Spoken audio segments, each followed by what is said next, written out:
so we're dipping back into 4-color Geist today. The 4 drops at the top end, we tried Chandra, we tried Nico Bolas. They all just felt clunky. So what I've done today is I've cut both the Celestial Colonnades and added another Sacred Foundry, and then I've cut the 24th land altogether, and I'm up to 4 copies of Faithless Looting. What else? I mentioned the Crackling Dooms to make that happen too. So I figured we have Lingering Souls to generate value with anyways, so this card's just like very good when you have some graveyard synergies going on. I could see a world where 4 lootings is too many, but I want to start there and see how it feels after the fact. Looting has some synergy with Tasigur as well, obviously, because you can get fast Tasigurs and stuff like that too, so. Yeah, seems great. Sign me up. You want to do a Thought Scour looting split? Yeah, I actually started with Thought Scour. But I decided I wanted to try looting first. If looting doesn't feel good for whatever reason, I'll probably fall back to Scour. How do I want to map my lands this game? So this is red-black. So I probably want Hallowed Fountain, because Hallowed Fountain plus red-black lets me cast most of my things. Adavan with the $10 donation. Thank you very much. For SCG Con, let's get another top 8. Thank you for the support. I appreciate that. So, I think I want to lead on Blood Crypt. I think I want to lead on Blood Crypt here, but is it tapped or untapped? I think it's just tapped Blood Crypt, because if they pick a play on one, I can just, like, bolt it and then play another tapped land. Came for the Uncastable Goblin, stayed for the sweet decks. Varvite, thanks for the 9-month resub there. I appreciate that. Welcome back.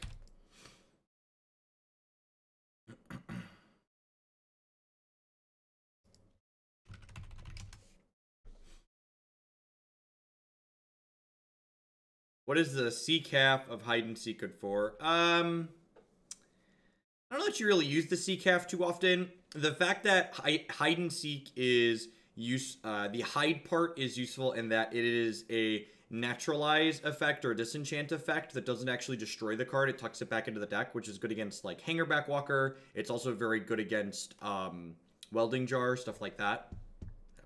That was a good draw. Wormcoil Engine, yeah. Yeah, so it's not so much that like the Seek part is good, so much as the ability to destroy, get rid of an artifact or enchantment without destroying it is worthwhile.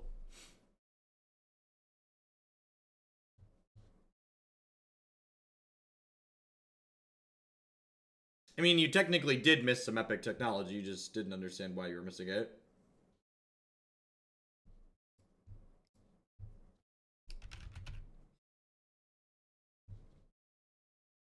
Let's start off. Jeff does social media early. Jeff, have you ever considered streaming other formats like Legacy or Standard?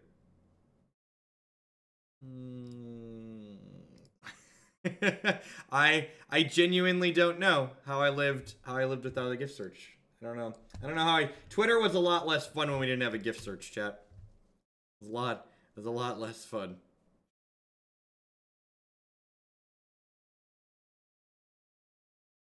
Second Bolt here is, like, mixed feelings, right? Because, like, they're taking our call against man, but, like, they've shocked themselves again here. And they're going to 14, and they're probably going to fetch or possibly shock once or twice more. And I've got, like, 9 points in my hand after this Thoughtseize.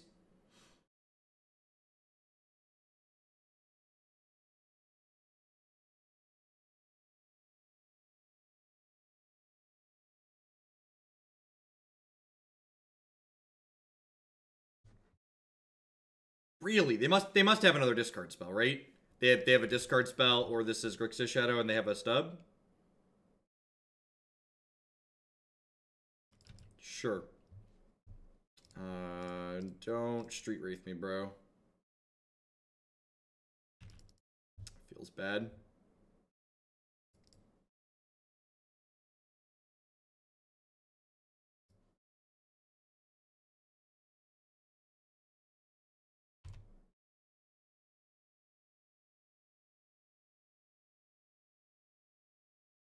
Yeah, yesterday went pretty well. We won a pretty good chunk of matches. So I think I'm going to just get my K command in now. No, I think it's discard get Geist, actually. I think discard get Geist is what I would like to do.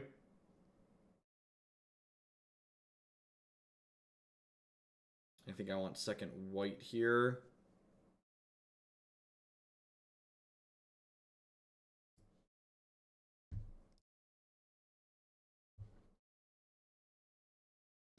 Oh yeah, also, we're slowing the queue down again, so it doesn't balloon out of control. So it'll be, for the foreseeable future, it's going to be slightly more to add decks to the queue. Now, I think shocking them here is a pretty big mistake. I think I've got enough reach in my deck that I can jump up. That I can jump up and hit them after this Geist gets in.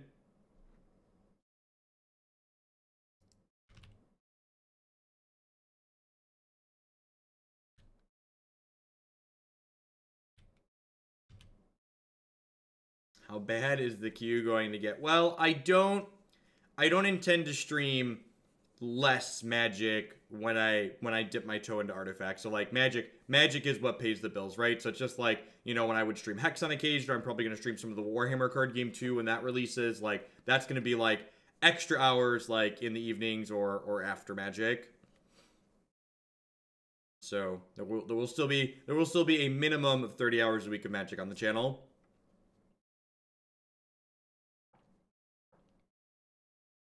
Like streaming a non-Magic card game when like during my allotted Magic hours, it's kind of like someone else skipping work to like play a game, right? yeah, everything will end up on my YouTube channel still. So Artifact releases on November 28th, but it's gonna be in a non-NDA beta in October sometime. So we'll hopefully be able to stream then. No alcohol. Tier 3 subs and $50+ donations can still add new decks to the queue. That's what we did last time, and it worked fine. So.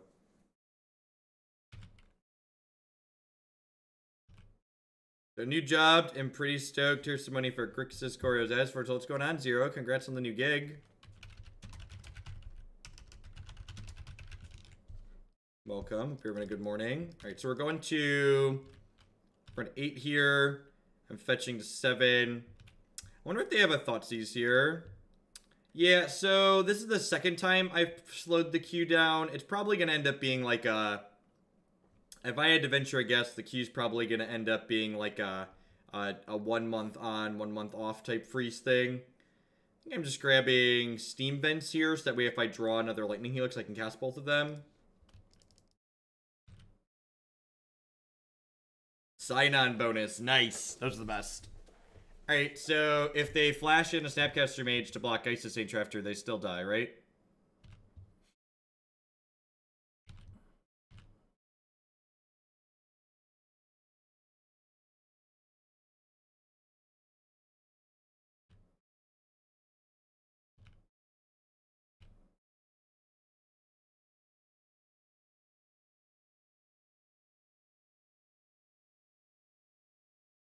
Must have a Stubborn Denial, right?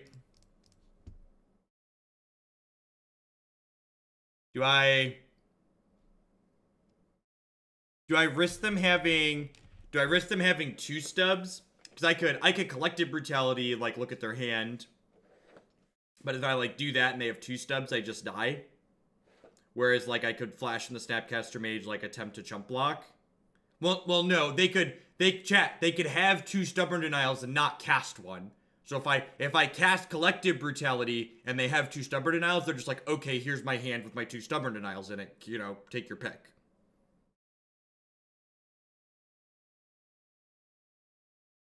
So upkeep, and this is why you gotta think these things through. A bad Shadow player with 2 stubs might stub the Collective Brutality, but that's a pretty bad play if they have 2 Stubborn Denials.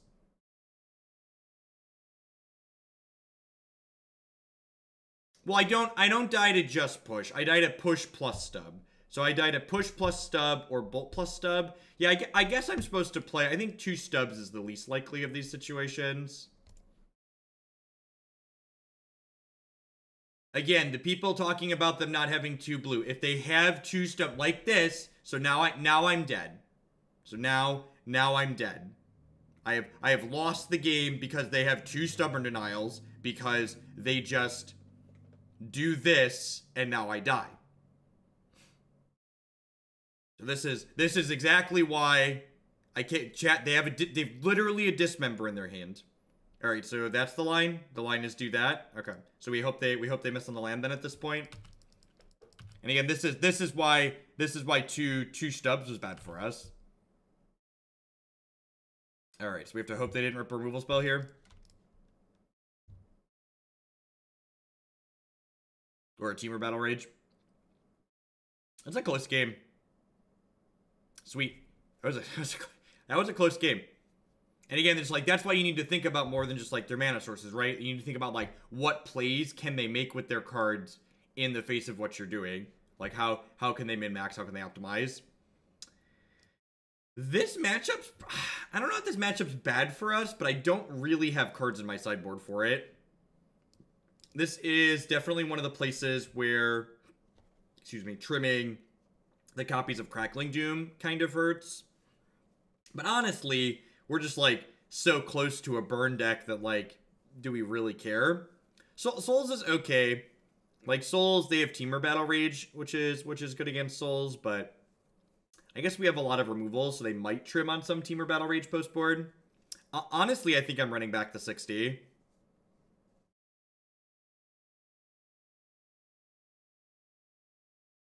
I think this matchup isn't about stone raiding the opponent. This matchup is about protecting the queen, having the last threat in play. So, I think I'm just supposed to run back the main deck 60. Every match is a stone raid matchup. Every match is a surgical matchup. I cut the surgicals from the board, so I added Fulminator, so chat had something to contribute when it comes to sideboarding.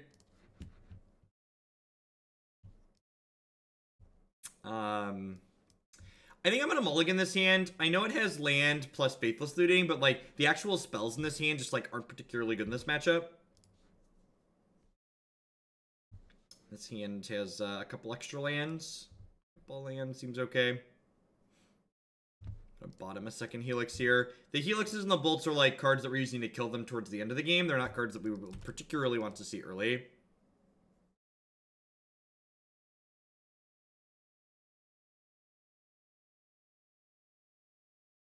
There was not a Rise Fall. There's Hide Seek in the sideboard, which is a disenchant effect that doesn't destroy it, so it gets around Welding Jars and dies effects. You can also technically use Seek as a gain 3 against Burn, but you know, details.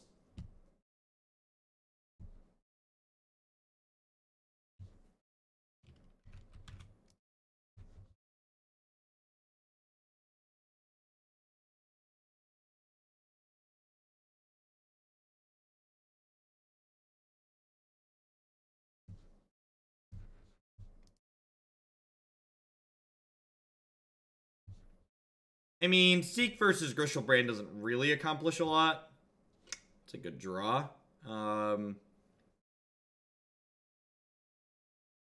Lead on tapped Crypt here, I think, and pass.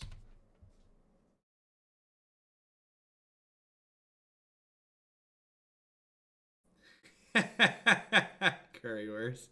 The lovely Medusa. Thank you for the brand new Twitch Prime support. There's a lot of great people making a lot of great stuff on Twitch right now. Thanks for supporting mine this month. Calc 4. What does Calc 4 consist of?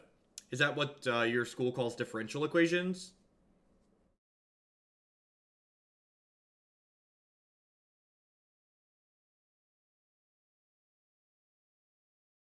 Usually most schools I've been at and taught at, they refer to differential equations as diff-EQ, not just not Calc 4. But I guess I could see it being called Calc 4.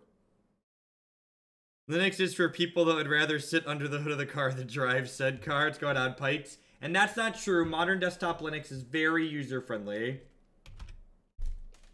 As someone who once spent an entire weekend trying to install Gen 2, it's not like that anymore if you don't want it to be. Alright, so I'm definitely binning the souls here. I think I'm binning the Lightning Helix at this point. Gaining 3 health probably doesn't matter for the most part in this matchup.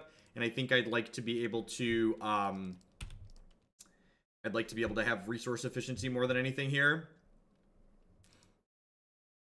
And thank you for the bit spikes.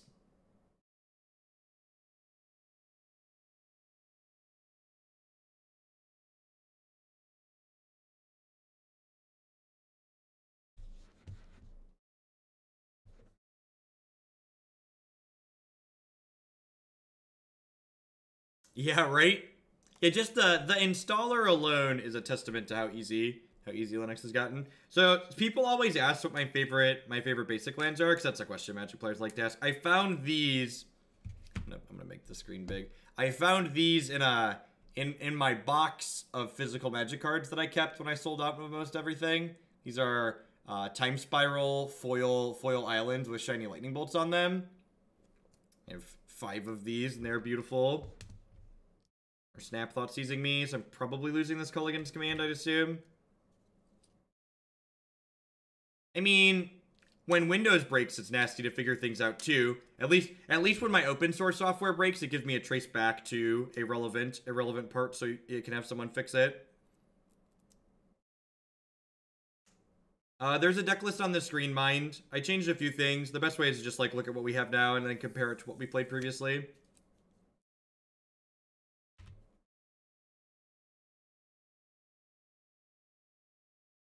Multivariable. Okay, so it's like that's classified as Calc 3 in a lot of places. It's weird they call it Calc 4.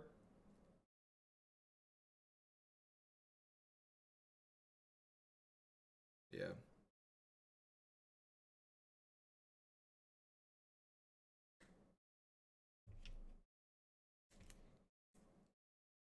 So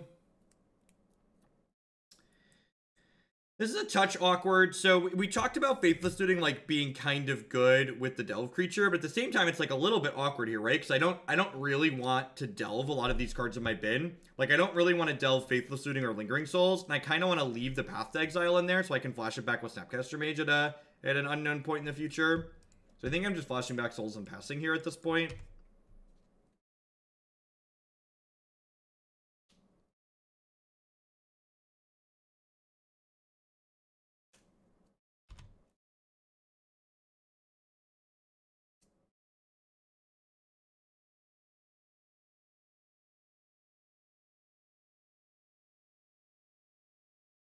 The guild basics are neat.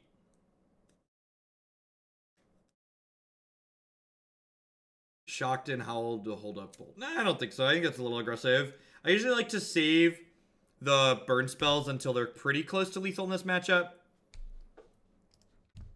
So this is probably fetch basic swamp, delve, the land, and the lightning helix. Although I guess bolting them would have put a thing in my bin that I wouldn't mind delving. So like from that aspect, it's pretty good. Yeah, maybe I should have shocked to bolt them.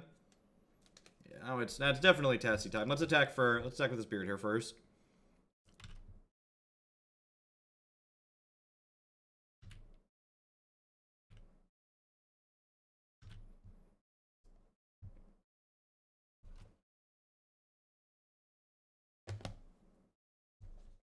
Just gonna grab a swamp here.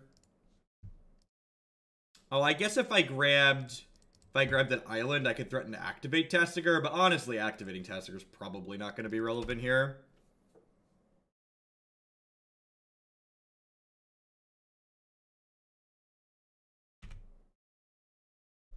Is that a good draw? Feels like a good draw.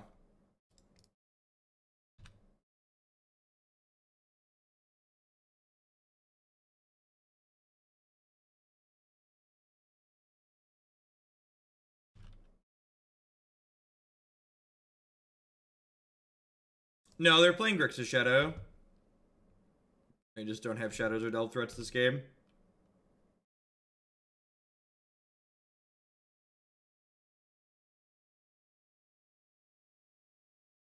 Alright, sweet. Pretty easy first one there. There aren't good modern decks that play Cruel Ultimatum. There are people who register Cruel Ultimatum, because let's be honest, there's people who register basically everything in Modern. It must have been stubs, lands. It couldn't have been discard spells, right? Because they would have poked apart my hand. Geist is really good in the Steam Vents matchups. That's definitely for sure.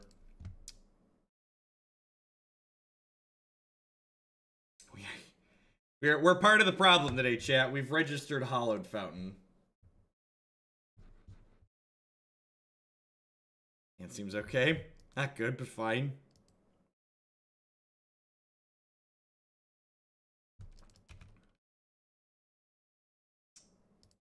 Definitely lead on that one.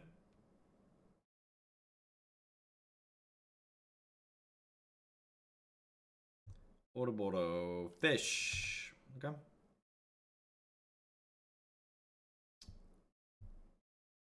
Am I shocking this in? I think I'm shocking this in. And I'm gonna path something.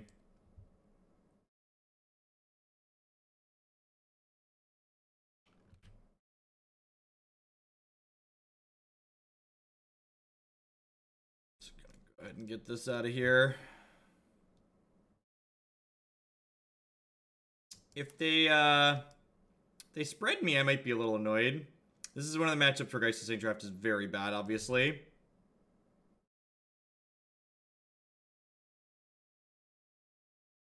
The blue-black thing is someone sent in $1 dues for me to update it with my preferred changes. So, little column A, little column B. I'm gonna fetch shock Blood Crypt here. And then go ahead and snap back this Path to Exile now while they don't have Spell Pierce up. This fish also gives them the ability to tap and untap things, so I don't want them to, like, flood the board too hard next turn.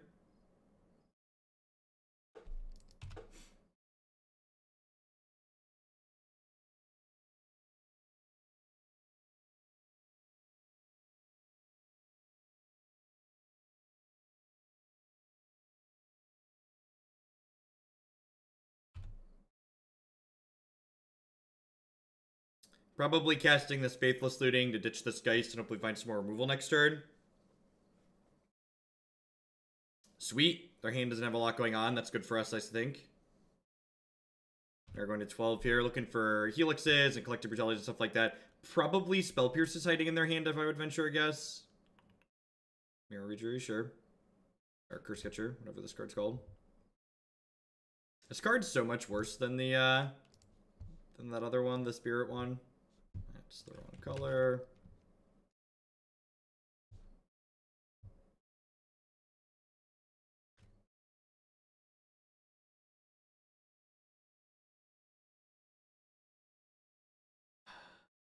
So do I want to bin? I do not have a photographic memory. I just have a very good memory. Do I want to bin Lingering Souls here? I kind of want to bin Lingering Souls. I guess I could bin the extra Snapcaster Mage, but like, if I'm drawing cards that are allowing me to win this game, the Snapcaster Mage is probably really good. Yeah, I'm gonna hold on to the snaps for now.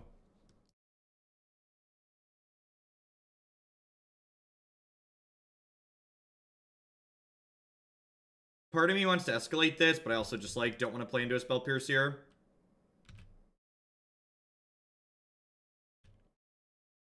Hide and Seek is just Disenchant.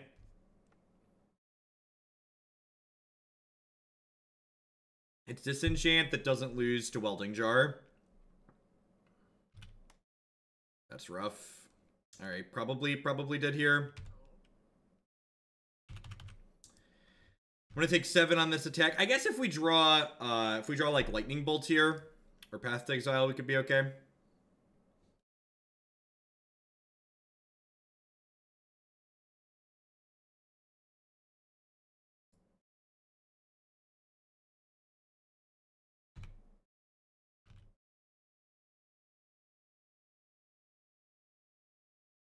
Need a Bolt or a Path.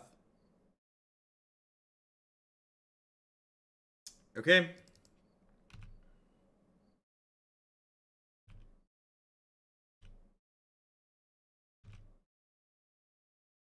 I'm not, no, wait, are we still dead?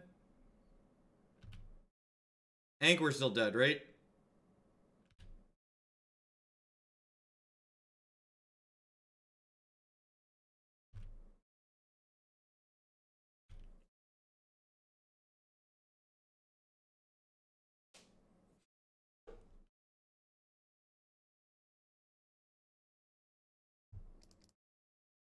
Alright, what'd they draw?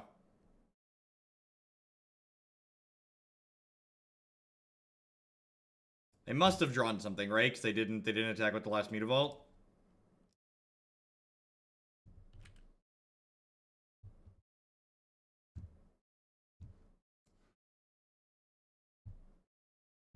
I guess they're letting me get to blockers here. I should block.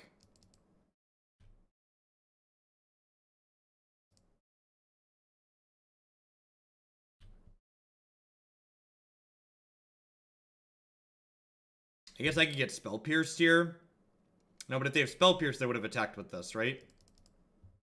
They don't have Island Walk. I don't have an island. Well, they have Island Walk, but I don't have an island.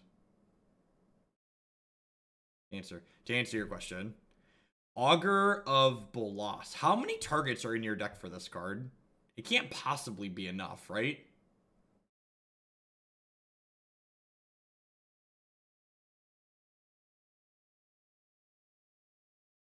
Is this where we turn the corner? I don't know about turn the corner. We're kind of still fighting to survive. Do I want to fetch with this? I think so.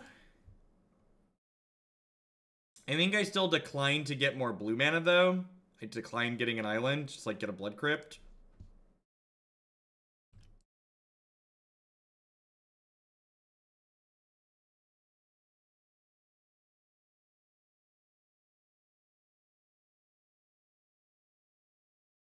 So now I, like, snap Brutality to kill this Curse Catcher. And then I flashback Lingering Souls.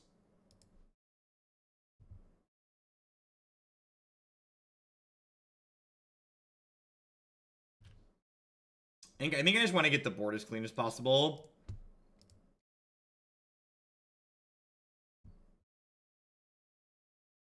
No, I don't want to discard the Swamp to drain because I want to flashback Lingering Souls this turn, I think.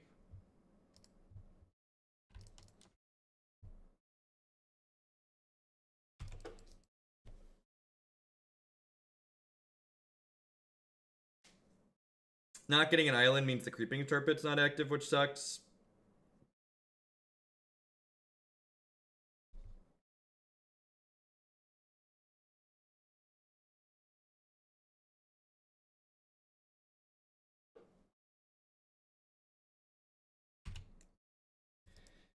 Okay, so we've kind of been punished for not getting a blue source here. Dead to an Island Walk Lord.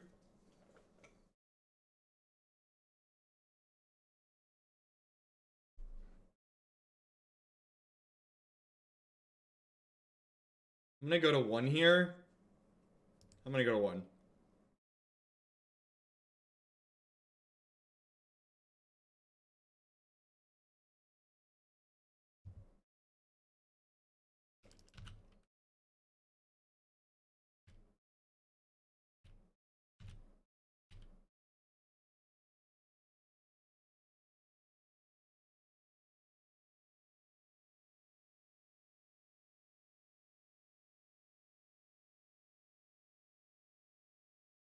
Four is just too much mana. For people asking why I cut the Nicol Bolas, 4, it's just too much mana.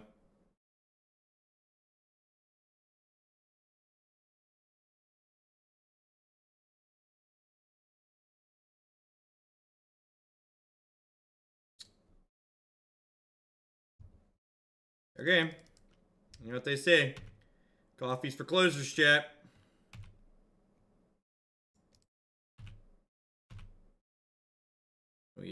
We need to fade 1 or 2 more draws here. We're not. We didn't find the Doomblade we were really looking for, but that's still a pretty good looting.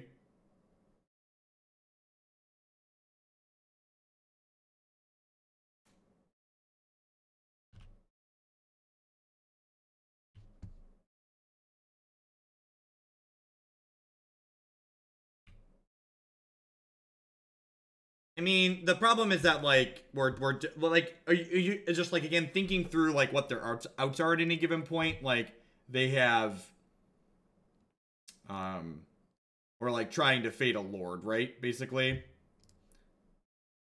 I guess I can't activate this anyway, so it doesn't really matter what I delve. I'll leave snaps in here for, K command if I draw it.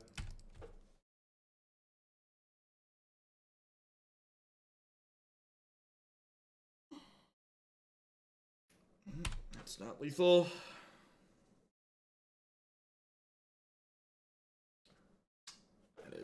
That is delicious. That is exactly what the doctor ordered. Gets us not dead to a lord. Clears out this Augur of Bolas. Let's us start giving him the business here.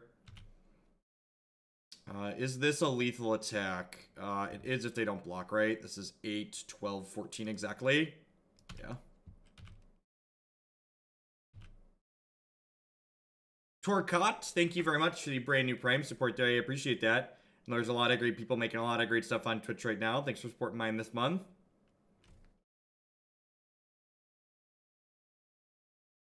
Yeah, you can update it like once every few months or something like that, Fragnads. It's not constantly.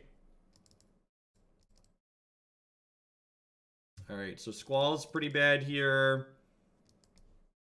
I definitely want the sweepers. I think Geist is probably pretty medium. It was like okay there obviously at the end, but I think I don't want Force, so I don't really want to see it early every game. Well, the Helix meant I wasn't going to be dead Raging Yoshi, because, like, they were obligated. I was taking one of their guys off the table, so even if they, like, drew an Island Walk Lord, they were only attacking me for 2 with the Curse Catcher. Squall hits the Augur of Bolas targets. You are not wrong. I'm not saying you're incorrect. I'm just saying I'm still boarding it out. Why would I wait for them to block Raging Yoshi?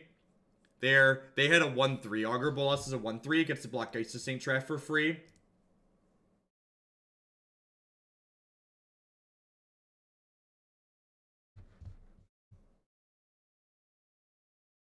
Like, I took away their easy block.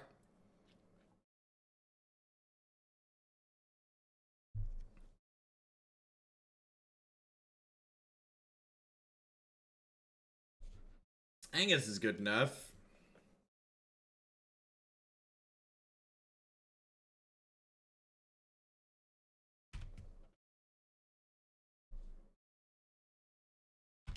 Needs a red source, obviously, but we're on the draw. I've got a bunch of castable spells. Got 16 red in the deck.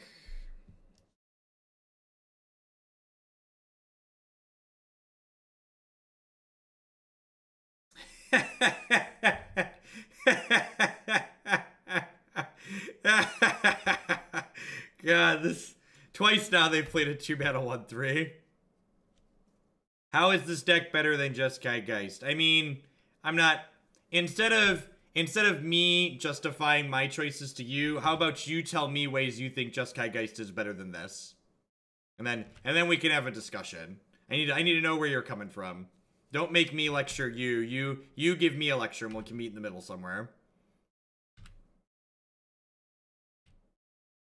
Augur of Bolas, 1 blue. Rearrange the bottom 3 cards of your deck in any order. It's a decent pickup. So I think I'm just passing here. This is probably getting Blood Crypt.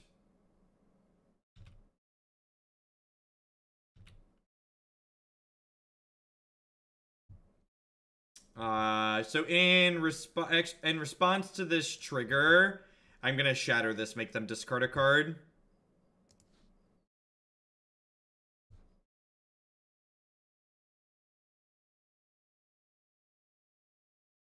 I wouldn't be too surprised to get Spell Pierced here, but like something's getting Spell Pierced at some point this game. Might as well be this turn when it's not like killing us.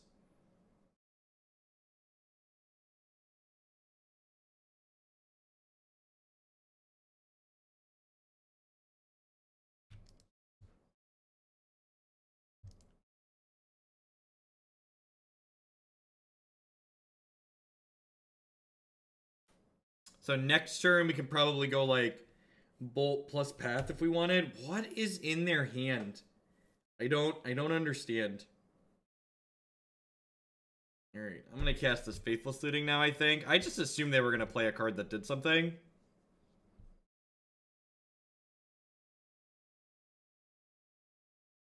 I think I'm like bidding this Path here.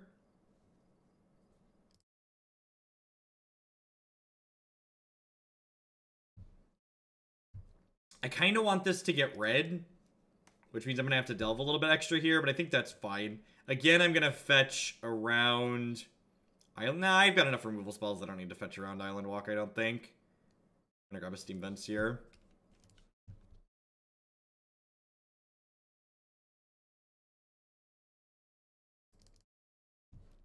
One, two, three. We've got plenty of Doom Blades for Snapcaster in my hand, so we'll delve the Path.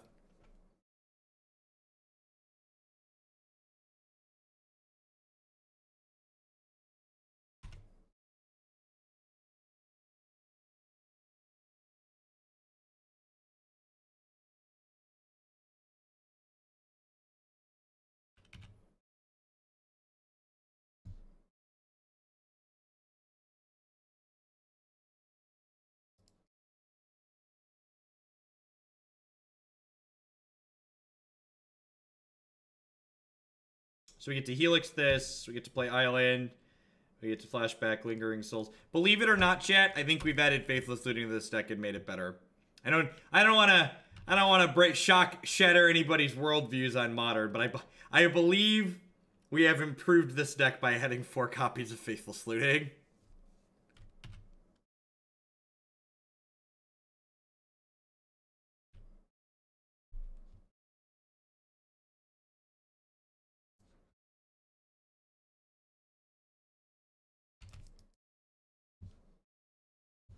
No, I hadn't played games with this, Chef Seth. This is on the Stream Decker in front of you. So, if this continues to feel good through the course of this league, I will update the list on the website tonight. And it's not even that Faithless Looting is strictly a busted magic card. It's that we already had Lingering Souls in our deck, so like adding Faithless Looting to our deck full of Lingering Souls is just like good deck building, right?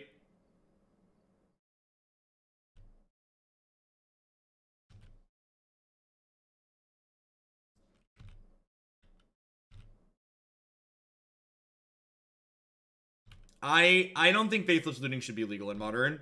I mean, I'm going to sit here and play it while it is legal, but I think the fact that Faithless Looting is legal in Modern and that, like, Ponder and Preordain art is really stupid. I think if you're going to ban Ponder and Preordain, you should ban Faithless Looting for the same reason.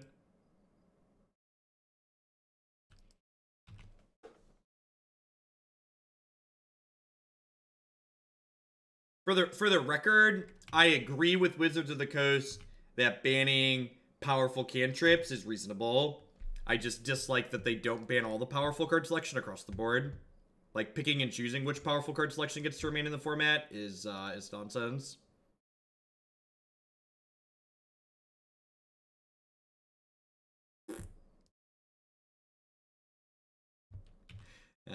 I don't have any response to a comment that silly other than timing it out.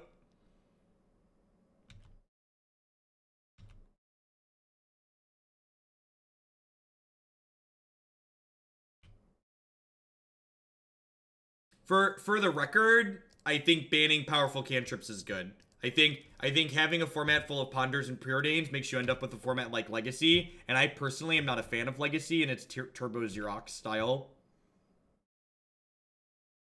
Makes it Mardu blue for sure. I don't know. I don't know the semantics there.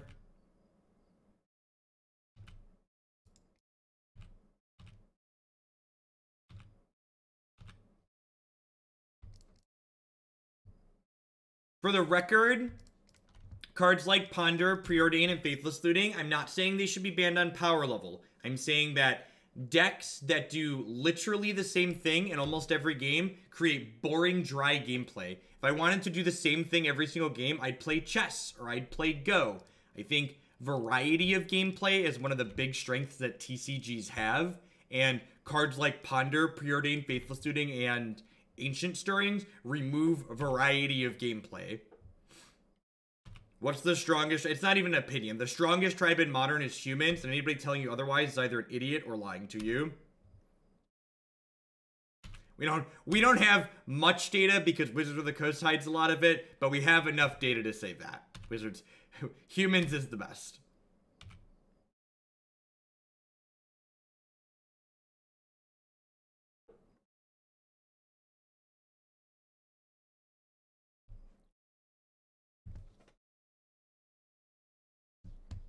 All right, let's quick 2040 to start things off here. Let's stand up for a little while. Lightning Bolt Tribal technically isn't a tribe, as much as I would love it to be. Oh, I don't know why my desk randomly stops going up halfway sometimes. It's really annoying.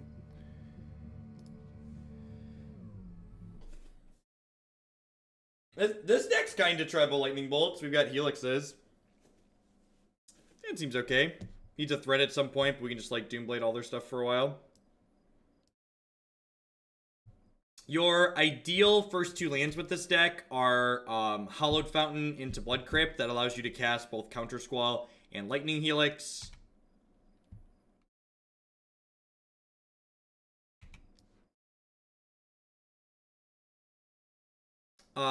It's probably Serum Powder Eldrazi. No, the Standing Desk Company was a bunch of idiots. They want people to advertise for them, but they don't want to pay anybody any money. It's a Blood Moon deck. It's probably a Blood Moon deck, right?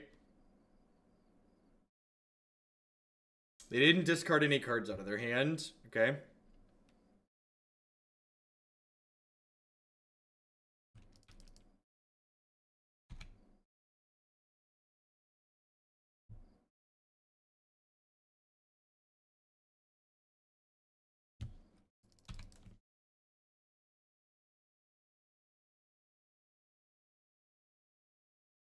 Sure, but I would rather my decks have consistency, not by playing a bunch of one-mana cantrips, but by playing cards that have kind of similar effects for a cohesive game plan. I mean, when you get to a point like Legacy is, the gameplay becomes worse. And you're allowed to disagree with that. That's a subjective opinion. But all I'm going to say is that Wizards seems inclined to agree with my feelings. That's why Ponder and Preordain are banned in this format.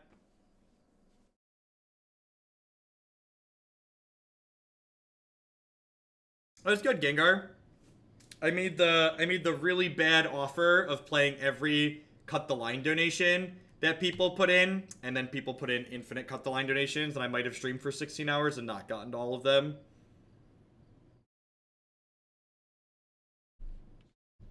Vex Bladewing, sure.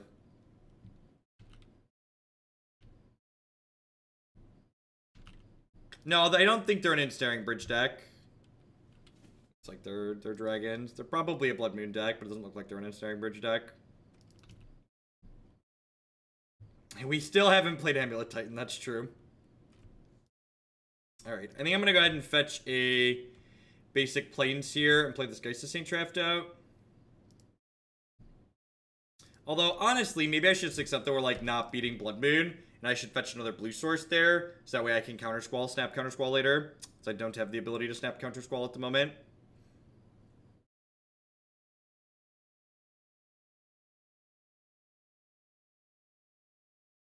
I don't think they're playing... I wouldn't be surprised if they're on Chalices or Blood Moons, but I don't think they're playing Bridges if they're playing Varric's Bladewing. I think if they have Dragon Threats, they're usually not playing Ensnaring Bridge. If we untap, we're likely in a pretty okay... If we can untap without them having a Blood Moon, we're probably in a pretty okay spot. Storm Breath Dragon would also be pretty bad for us. I guess we could probably race a Storm Breath, huh? The Amulet Titan, the most skill-intensive deck in Modern. I don't like to make statements like that. I think the only real reason to make statements like that is to try and be inflammatory. So let's just like not do that in chat. Tried out the BCW Elite Sleeves Friday after your suggestion, and was 3 of them split while I was shuffling our first match. Well, that's unfortunate. I definitely haven't had that experience with them, Gorbatron. Are you sure you're using the Elite Guards in the 80 pack? because their cheaper sleeves are definitely lower durability, but the elite guards have been very reasonable for me. Am I casting this Faithless Looting? I think I'm casting this Faithless Looting. I'm also killing this Sarkin, right? Their hand, like, just obviously isn't doing anything.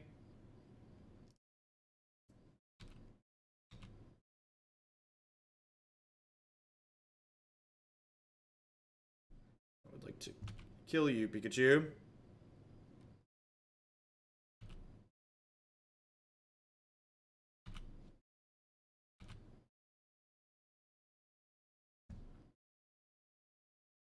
Yeah, I don't know. I'm pretty rough when I shuffle sleeves, and I played for like 4 or 5 hours with them and didn't split any.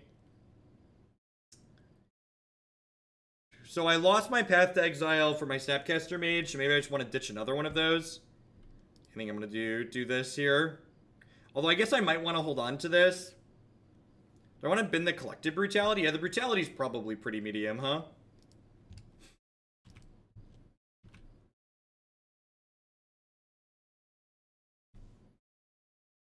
This Geist is going to shut the door on this game pretty quickly, which is nice. We have 3 ways to destroy Blood Moon Postboard.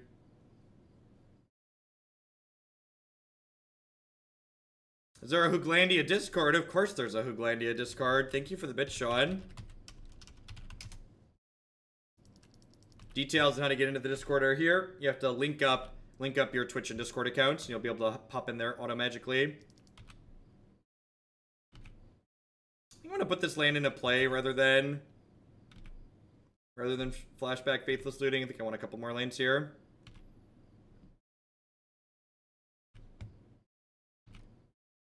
Is opponent playing standard? Nope, they've got like relics and stuff in their deck.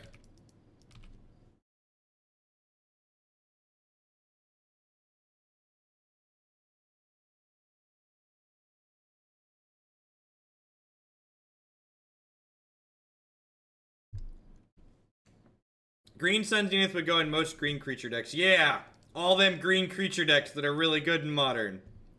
There's so many good green creature decks. You just can't turn around and not run into a green creature deck. There aren't really any green creature decks in Modern.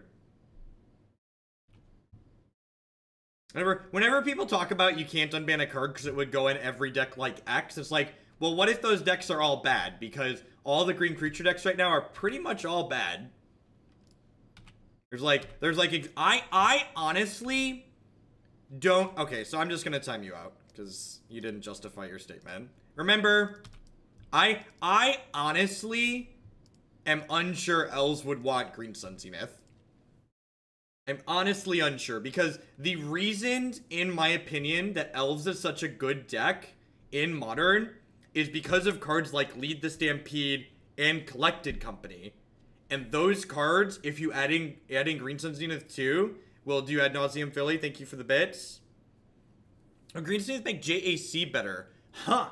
Yeah, it probably would make that deck a little bit better, actually, because Sylvan Caryatid's like the best card in that deck. So having more access to your Sylvan Caryatids actually seems pretty good. Alright, so I'm going to bring in the Squall and the Stroke. These Collective Brutalities are pretty bad.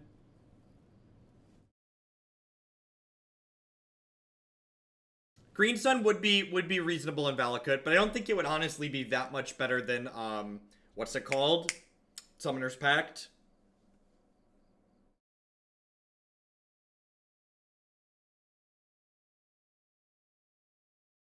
Yeah, they'd trade out Pact, and there's gonna be...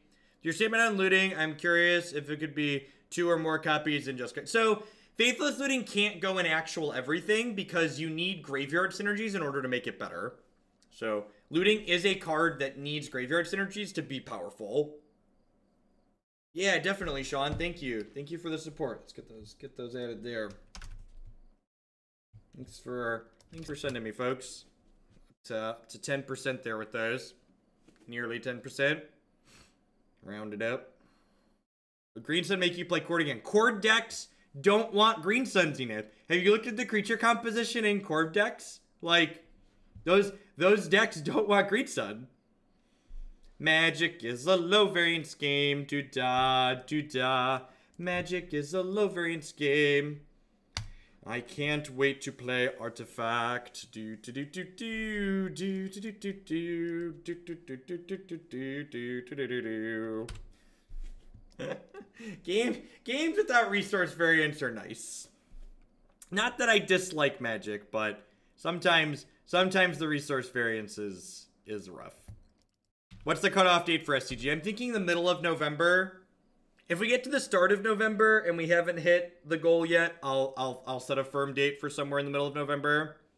And people asked if we don't hit the goal, but we get a significant portion of it accomplished, I'm going to add like a 12-hour stream at some point.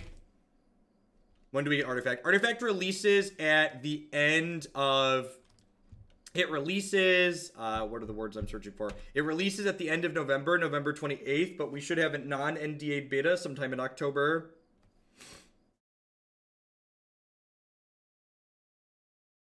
Sarkin, sure.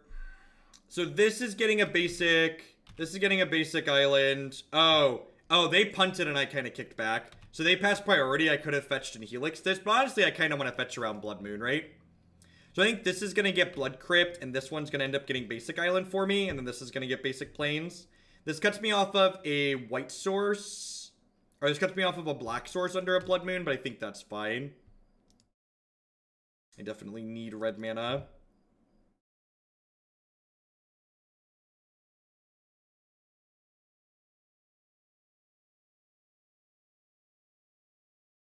Honestly, so people have talked about Artifact being, you know, a Hearthstone killer. I think Artifact's more threatening to competitive Magic than it is to anything else. Because of their price support, the potential price support they're going to be offering. No, I don't think Birthing Pod's too good for Modern. I think that card's fine.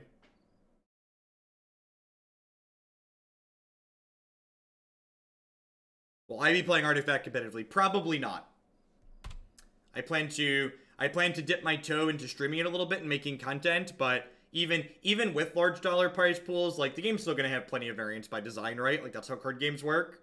I'm interested in potentially the idea of making content for Artifact, but I don't think I will be like diving in super competitively. If they have like qualifier events I can play from home, I might poke into those, but like if there's things that you have to like travel for and stuff like that, the actual answer is that like I really don't know because we don't have all the details, but my gut is probably just sticking with content. Poor Geist. Poor Geist.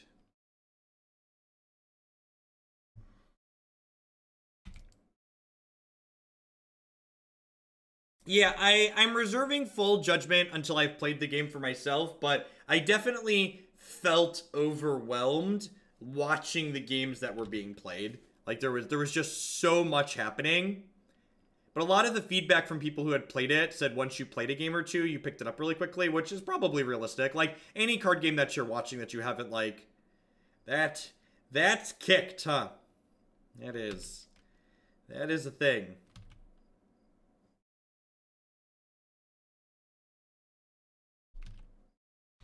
No, I don't play against viewers on stream. If you want to play against me, pop into a friendly league and queue up when I'm queuing. Trying to coordinate games versus viewers on stream always leaves some set of people upset that they didn't get a chance to play. Plus, like, with my donation deck system, it just doesn't... There's not time for that. Yeah, I think we're definitely pathing here, right? Do I want a second blue source? Second blue gives me the option to snap a counter spell later, so it's probably worthwhile.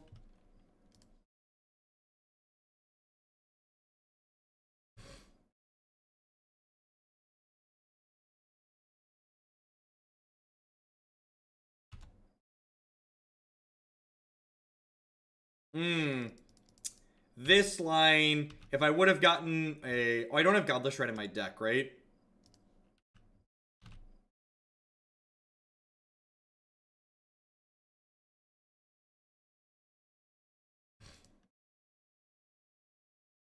They might decline this block.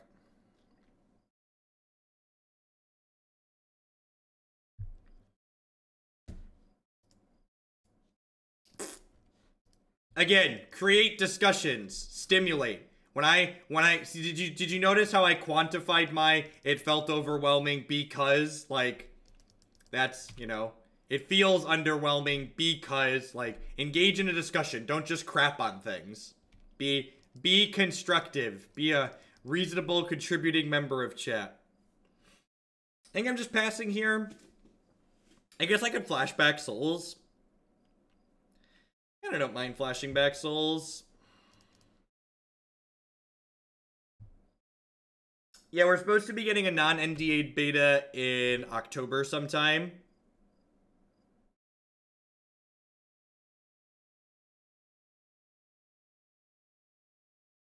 One of my buddies was able to get me a key from PAX, so we should be in on that.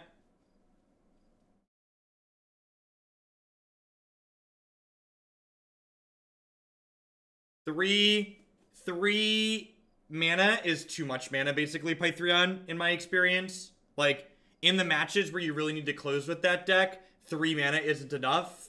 Or it's too slow, like that's the times you're dying already. In my experience, I've not been pleased with Rebel Master in Mardu.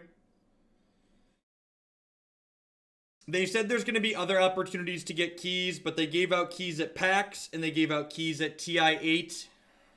They said there's going to be other opportunities, but they haven't announced the details on how to get those opportunities just yet.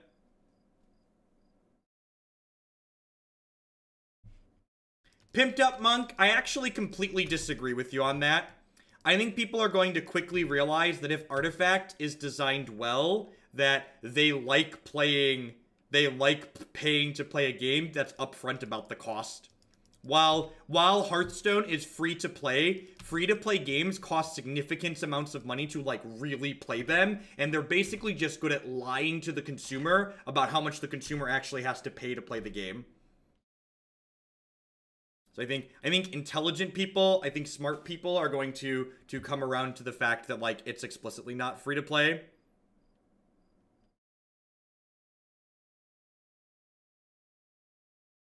All right, I'm going to shock this in. I'm going to go ahead and attack Sarkhan for 2 here. I think the types of people that you're going to turn off by it not being free to play are the types of people that game companies don't really care about anyways. They're the types of people that don't put any money into a system. Nothing is free. The thing is, people in life are really bad at evaluating what their time is worth, in my experience. Maybe I should have left 2 spirits back here. No, I guess I can path the Glory Banger before combat. If they have double banger here, we could be in trouble. Storm Breath Dragon. Yeah, that one's rough for us.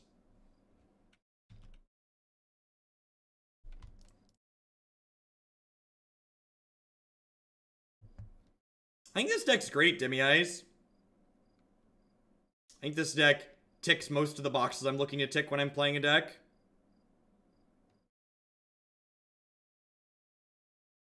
I don't think that's true, Pumped Up Monk. I think anybody with the bank account to become a potential whale is like gonna look at a $20 fee for a game and go, 20 bucks, that's like, you know, a third of any other AAA title. Like, this is whatever.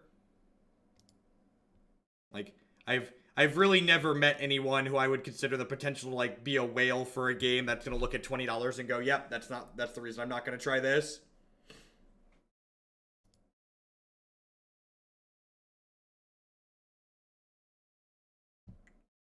Unfortunate we got angered on 4 that game. Otherwise, Geist could have raced there. But losing the Geist meant we just really didn't have tools to race them.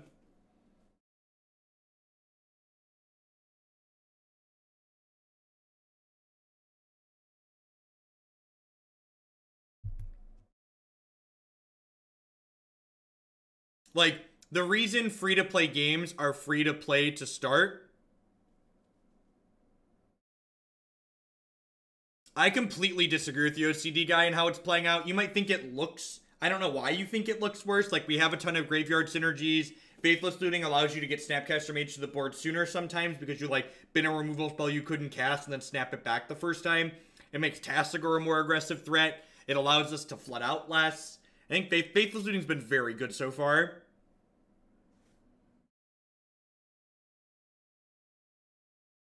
Yeah, that's not my experience, Dows.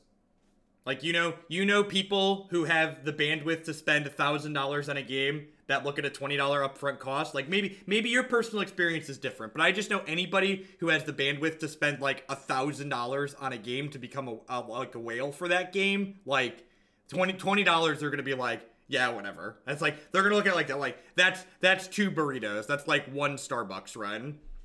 WMN Gan, thank you for the brand new tier 1 sub there. I appreciate that. This hand is medium against Blood Moon, but I think it's a keep on the play. I think Geist is very good in this matchup.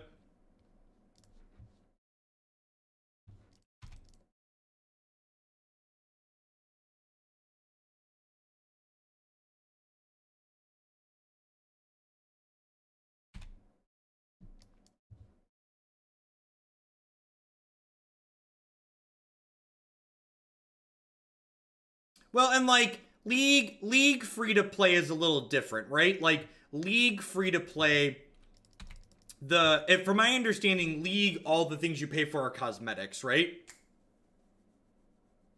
Oh, I did miss Roberto's.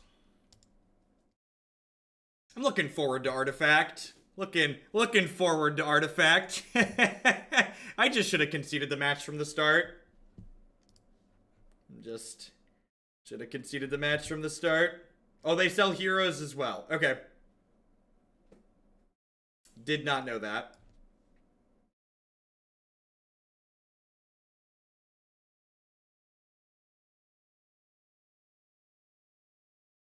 All right, while we're waiting for the third match in this league to pop, I'd just like to thank everyone for hanging out here today. Welcome, welcome, welcome. My name is Jeff Hogan. I'm a full-time streamer and content producer here on Twitch. I'm here playing Magic 30-plus hours a week, focused primarily on Modern. If you enjoy my stuff, please consider subscribing to my channel. My subscribers are the people that keep me employed here full-time. I wouldn't be here day in and day out without their support. Past subscribing to my channel, you can also support my stuff by checking out some of my very wonderful sponsors. Cardsphere.com. I'd love to help you turn some of your cards into other cards direct with other players. There's no haggling. They just take 1% fee off the top. InkedGaming.com. I'd love to help you customize your gaming experience using code Jeff12. You can save 12% on custom playmats, mouse pads, binders, and bags there. CoolStuffInc.com. Buys and sells a lot of cool stuff, including TCG singles using promo code Jeff5. You can save 5% on Magic, Pokemon, Warhammer, and Yu-Gi-Oh cards with them. And of course, this stream wouldn't be possible without viewers like Anoronics, Justin Nivick, and all y'all out there. Thanks for hanging out today, folks. We're heading on into the fourth match with this 4-color Geist deck. Believe it or not, we died to a Blood Moon deck. Other than that, we're 2-1 in this league.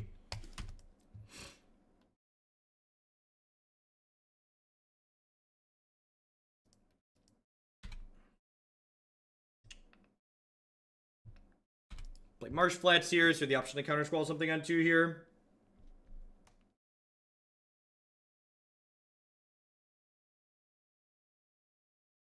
Okay. This is going to go fetch up Watery Grave here, probably Blood Crypt. I'm going to get Blood Crypt. Second red's usually pretty useful.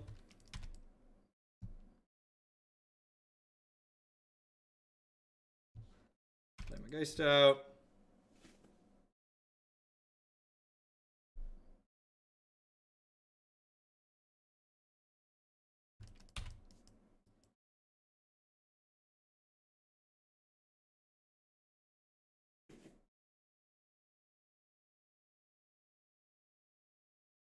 What was the outcome of the last match? I conceded on turn 2 to Blood Moon in the third game.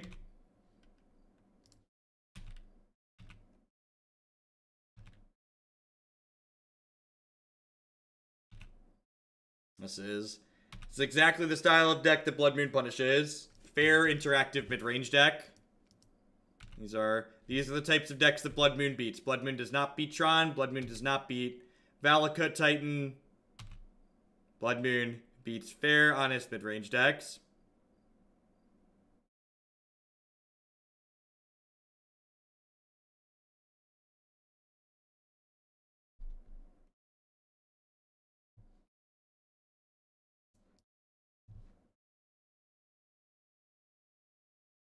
You consider putting keywords which you use your search engine next to the deck. It's kind of strange. If you search for multiple example, Brosator, can you please give me a specific example? A $5 donation there. Hope you make it to SCGCon. Thank you, MTG Jones. I appreciate it. Welcome. Thanks for the support.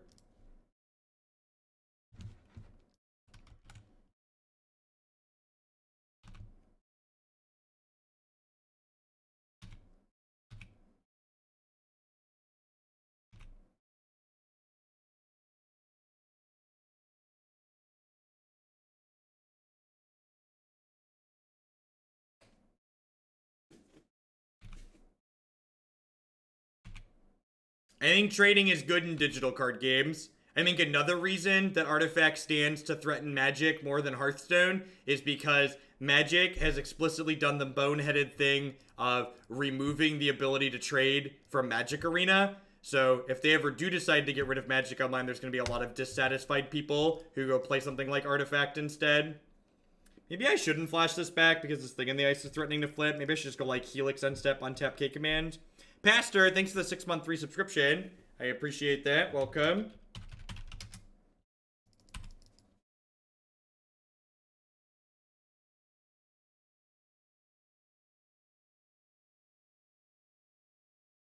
I think the reason companies don't put trading, I think there's two reasons for, never apologize for asking questions, just, you know, maybe think about them a little bit first.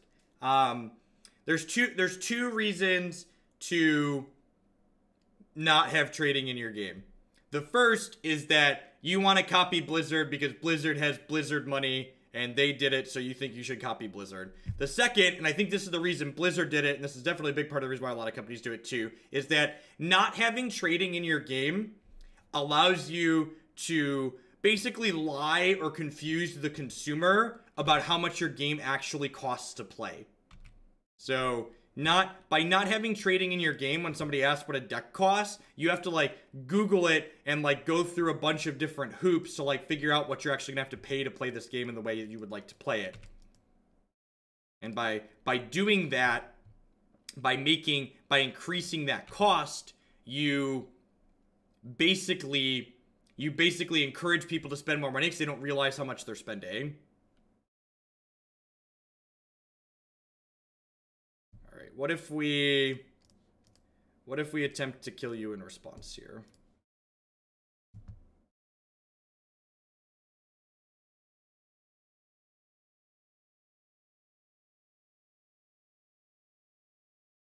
Nah, Sherman, I think that's not strictly true.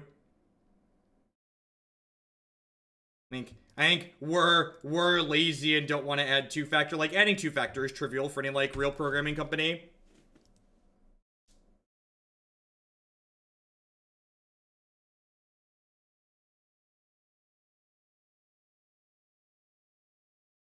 I don't really, I try not to have very strong opinions on things like that, Fluid Stirp, because they don't really change how I use the game.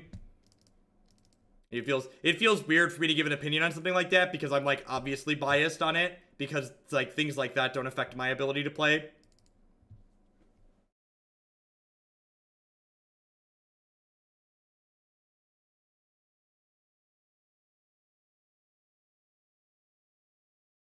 Yo, you want me to put the tags that are on the right side on the page itself is what you're saying. So I should list like what archetypes Mardu is on the Mardu page.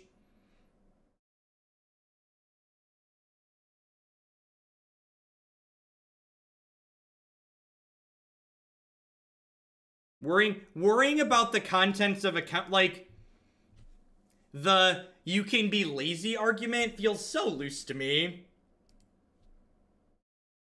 Yeah, this deck, one of the reasons against playing this deck is this deck doesn't really get free wins, right? This is like one of the many mid-range interactive decks in Modern that it's like Green Black Rock. You're gonna have to work and fight tooth and nail for actual every game of Magic you win. The only free wins you're getting are when your opponent misses their land drops. Dan Finns, thank you very much for the brand new Dan Fizz. Thank you for the brand new Twitch Prime support. There's a lot of great people making a lot of great stuff. Thanks for supporting mine this month.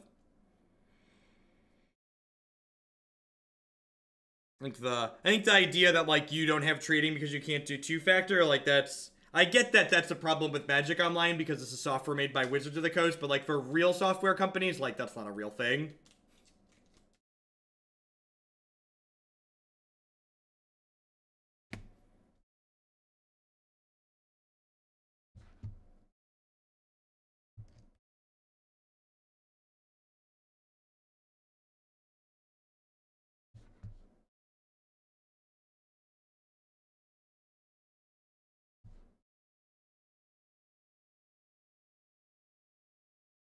So this hand can't get an island in the face of a Blood Moon, but we can get a Plains. And if we can get a Plains, that means we can cast our white spells that destroy Blood Moon.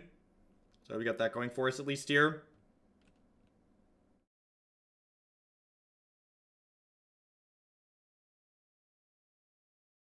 Sure, but like real software companies have people on hand to do things like that, Mordoth.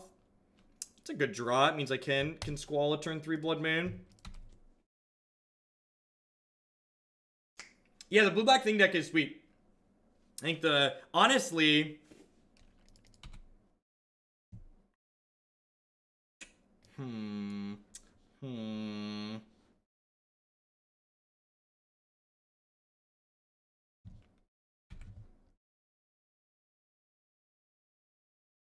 The Weeb Army, thanks for the plus life EV stream. Put this towards Summoner Egg. Thank you, Weeb.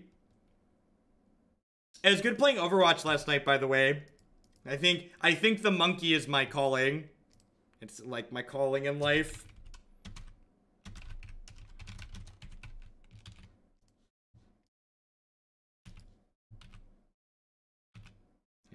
Having a good time playing the monkey. Winston is sweet. Yep. I never played. I've like played him in a couple of like skirmishes, but I never played him in like an actual quick play match last night. And I played it a few times.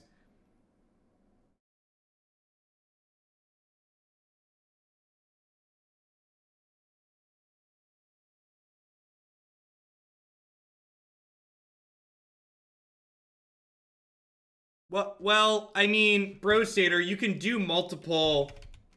You can filter multiple things on the search. Like, are you aware that you can check multiple things? So, like, if you want a control deck that's only high potential or proven, you can do that, and then it only shows you ones in that category. Like, you can filter, you can check multiple things here. Pandays, thank you for the 26-month resubscription. Thanks for the over 2 years. I appreciate that.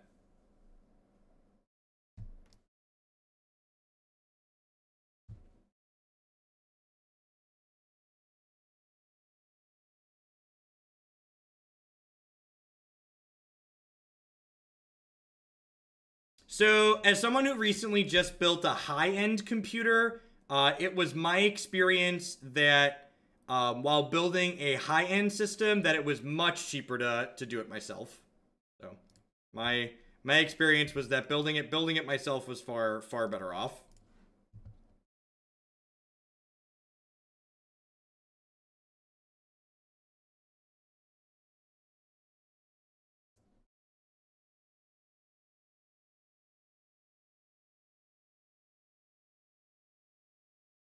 No, I think I just do this and like Collective Brutality them here.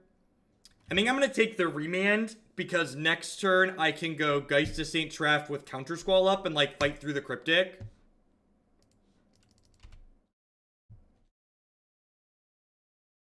I'd recommend just using PC Part Picker. So like, I think it was exclamation point computer. This website, so like, this website makes it super easy. So like this is literally the computer that I built here when I put my new rig together. And it allows you to like filter just based on specific websites. And it also goes and just like finds the cheapest parts overall. Got my fiance into Overwatch this week and it's been a blast. I'm trying to convince her it's okay to play male characters, but she only wants to play Mercia Diva. Robots are like non-gendered. You should ever try Bastion is Christy's favorite. Thank you, Tamalian. I appreciate that. Yeah, it checks compatibility too, which is, I agree, is huge. All right, so I'm going to grab Hallowed Fountain here.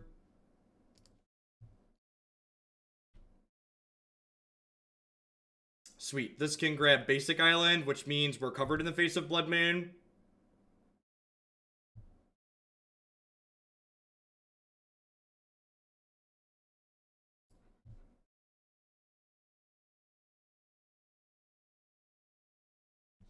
So I know they have double Cryptic, Engineered Explosives, then 3 cards I don't know.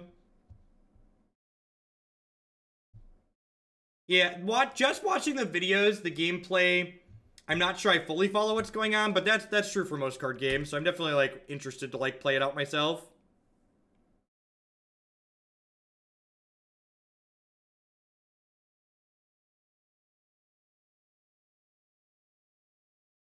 No, I don't really play limited. I'm not sure. Honestly, I wouldn't be too surprised if Artifact doesn't have limited, but we don't know for sure. Deal. I think I just, like, path this and, like, beat them to death here, right?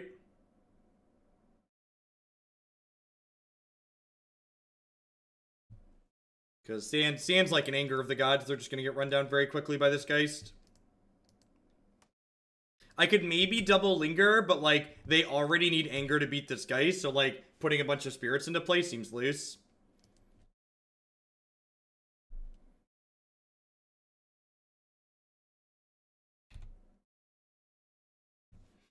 They also have Engineered Explosives in their hand. So, like, playing a bunch of Souls out is, like, less appealing from that aspect, too.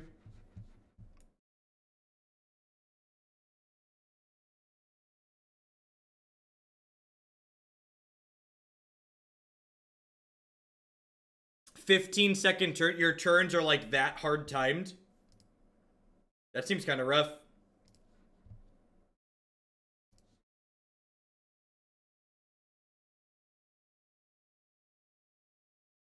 See if they had another Snapcaster here or not. They did. It's a little unfortunate.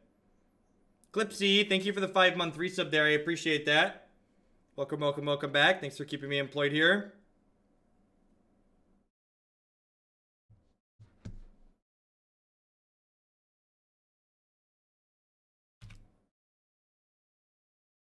So this attack's gonna put them to 7. I'll play the front half of Lingering Souls.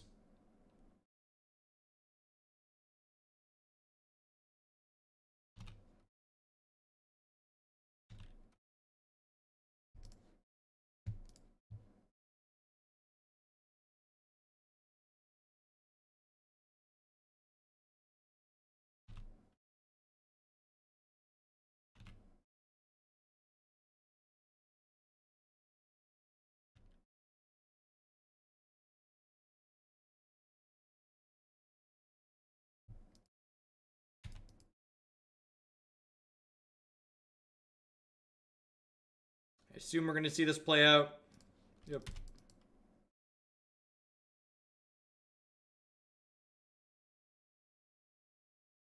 That's probably the game. I likely need to draw a Geist like this turn to not just be dead to this Jace long term overall.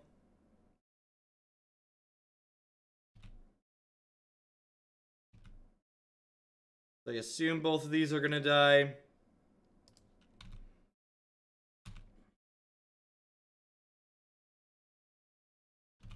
Yep. I'm going to snap Brutality here, and I'm going to escalate it. I take their Cryptic Command and drain them.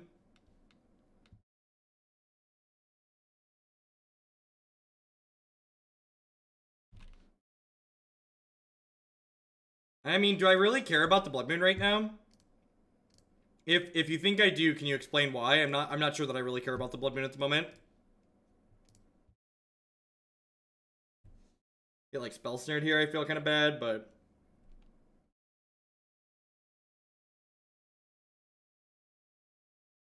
I guess I'm like not doing anything else with this hide and seek.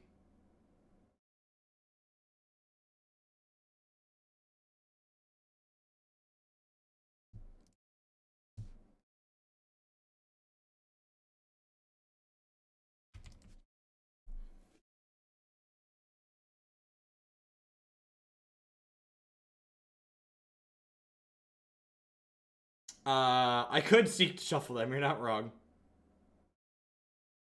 You didn't play. Did you win the tournament? If you didn't play Delver and you didn't win the tournament, we're all disappointed in you.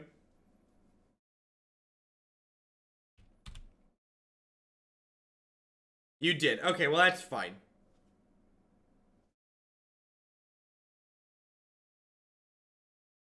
The seek portion of hide and seek is not relevant.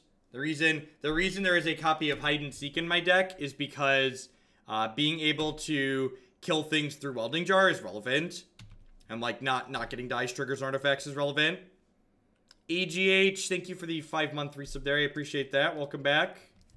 We are pretty dead here at this point.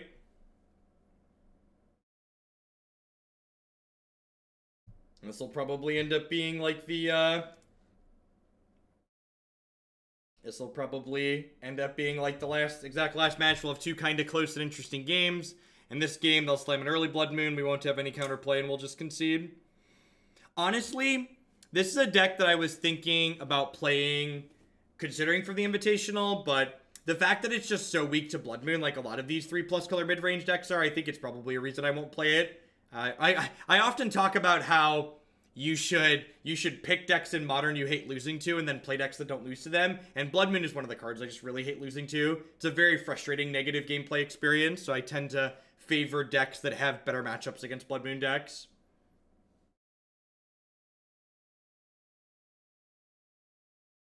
Yeah, 2 mana and instant speed's a big deal, though. A lot of the artifact matchups, like the new Hardened Scales Affinity deck, that deck really cares about resource efficiency. So, like, 2 and instant versus, like, 3 and sorcery is, like, a big deal.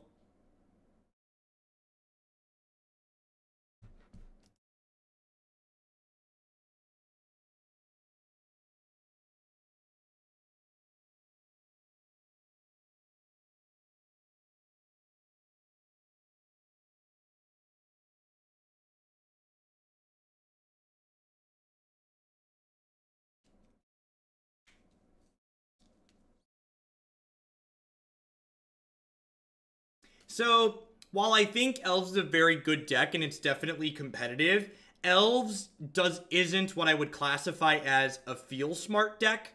And if I'm traveling to play in a Magic tournament, I generally prefer to play feel smart decks. Just because, like, if I'm going to invest time playing this deck for an entire weekend, I want to feel like I had a lot of close games where I made a lot of really relevant decisions.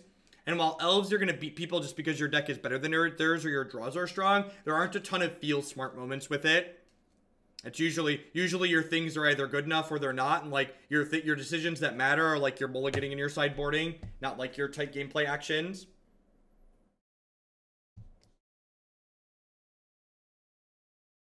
Grishelbrand is also not a feel smart deck. It's a deck that wins and loses based on sideboard and mulligan decisions and how well you drew. And, like, there's nothing wrong with that. Both those decks are very good. I'm just saying for my playstyle, how I feel... Yeah, I don't think Blood Moon's good against a lot of decks in Modern, but that doesn't mean people don't play it. Like, Modern's a format where people play, like, literally everything. So Sienna has access to the basic planes, but, like, the rest of it just really doesn't do anything. I'm gonna keep this. I can't really reasonably bottom that.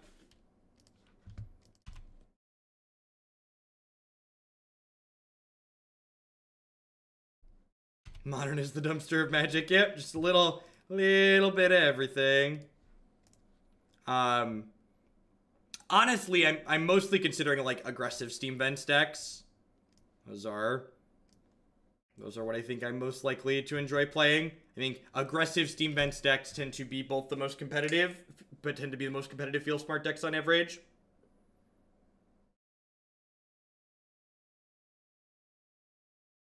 Mono Bluetron is a feel smart deck. It's also just like not a very good deck though. It's Mono Bluetron's problem is not that it's not a feel smart deck, it's that it's not very good.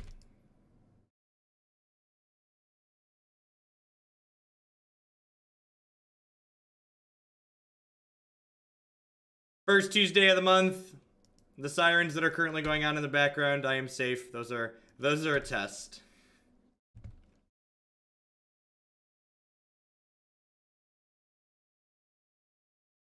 And, like, don't get me wrong. I think there's a lot of feel smart decks in Modern that people play that aren't particularly good. Like Mono Bluetron and other decks that even people consider better. Like, I don't think Jeskai Control or Blue-White Control, like, those decks are competitive, but I don't think they're as good as the more aggressively slanted decks.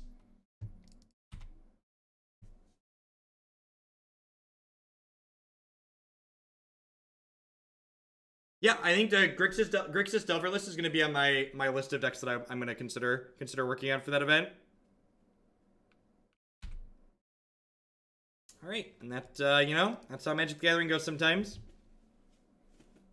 It's just 2 matches in a row there. We just, like, didn't really have relevant decisions. Sometimes that's how the cookie crumbles.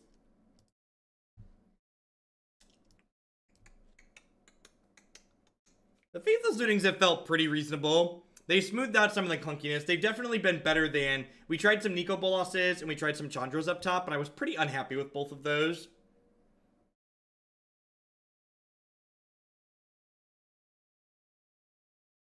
I posted the Grixis Delver deck that I'm thinking about trying, Gundog, in the Discord. To answer your question, though, no. I think Kolaghan's Command is enough grind in that deck. I don't think you need the Layout on the Last Hope on top of Kolaghan's Command. Bridgevine has a lot of sequencing decisions, but it isn't what I would classify as a feel smart deck. It's not so in my opinion, or in my subjective classification here, what I classify a feel smart deck as are the decks with lots of removal in them.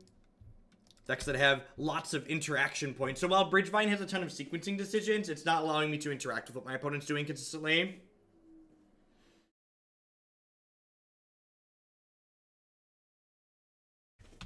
Another thing deck. Alright. Morning, McPick. Yeah, Mardu Pyromancer is an okay deck.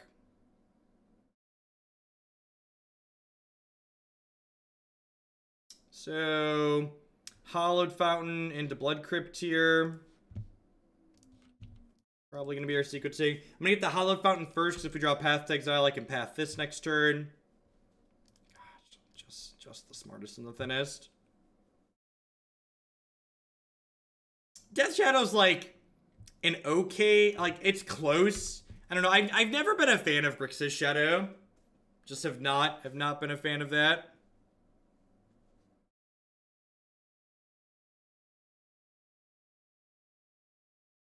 Oh, you're answering someone else's question. All right. I'm a step behind here. Ignore me.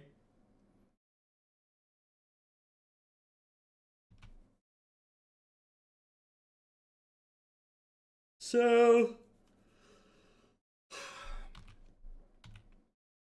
I don't know what land I want to get with this. I was going to get Blood Crypt, but the problem with getting Blood Crypt is if I draw Swamp, Mountain, or another Blood Crypt, I can't snap this Path to Exile. And I would like to be able to snap Path to Exile. I think I'm just going to draw. We bricked off. That's how Magic works.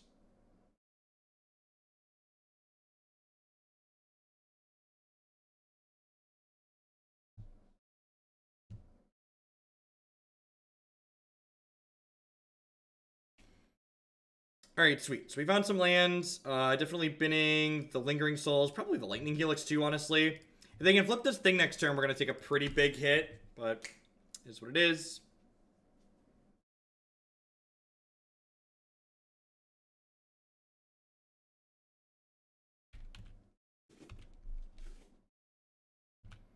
What are the odds they don't have a counterspell? 0? Less than 0? I would not play 8-rack. Playing 8-rack sounds exceptionally miserable.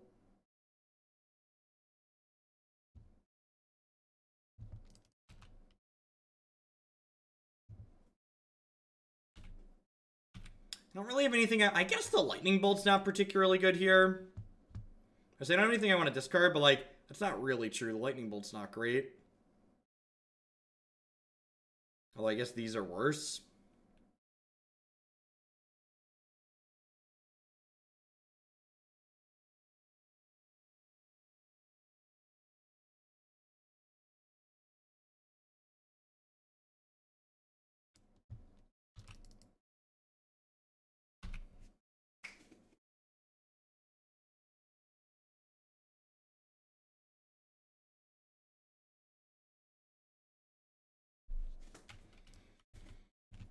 I'm just gonna let this happen, I think.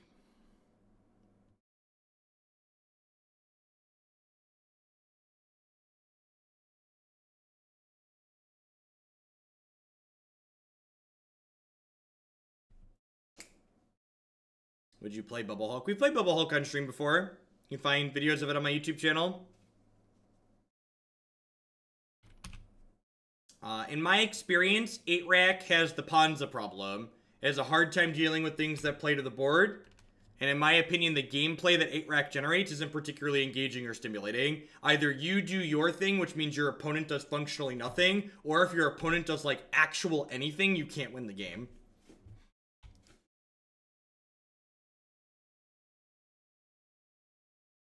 That's not, again, that's not the type of Magic that I personally look to play.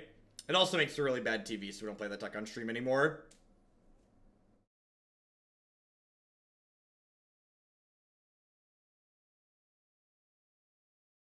Sweet. So them crypticking us here, like, feels a little bit bad, but... Wait, what? You're bouncing my land instead of drawing a card? Deal? Deal? I guess? You gotta shock off your cryptic command, I guess?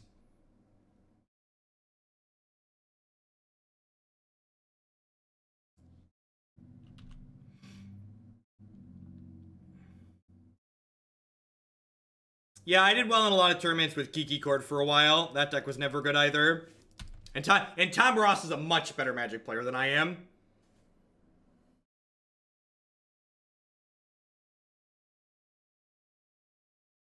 Now, I think more 5-mana Planeswalkers is not what modern control decks need. The issues modern control decks have are not solved by adding more 5-mana cards to them, in my opinion.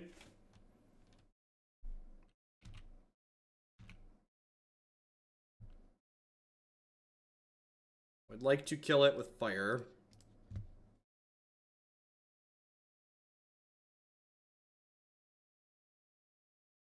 Leaking my mana. My mana is so leaky.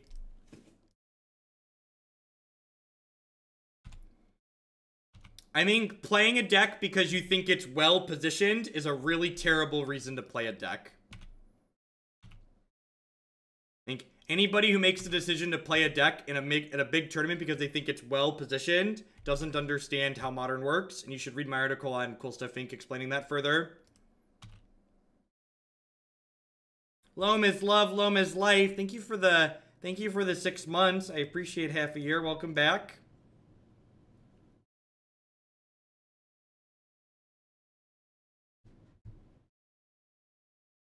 That is a Fairy Conclave.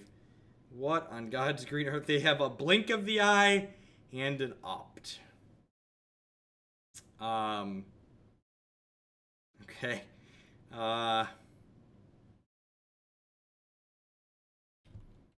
I guess I'll take the Opt.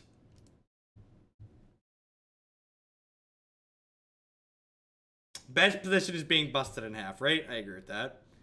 What do you think are some of the issues with control in Modern? I think decks that are trying to be control in a format as wide as Modern just aren't going to be good. And that's okay. It's okay that control decks, by definition, need a predictable metagame to be consistent and good. And Modern doesn't provide a predictable metagame. That's one of the appeals of this format. That's one of the things that makes this format fun for a lot of people, myself included. And they're playing some kind of like mono blue tempo deck, I guess. We've seen Thing in the Ice and Snapcaster Mage out of them.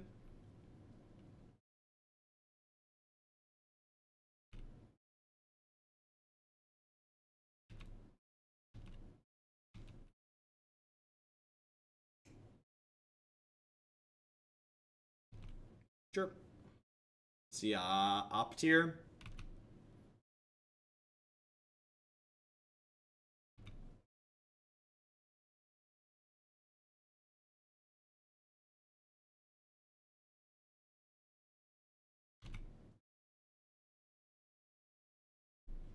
Yeah, your tournament where the same 4 people show up every week is very predictable. Or can be predictable.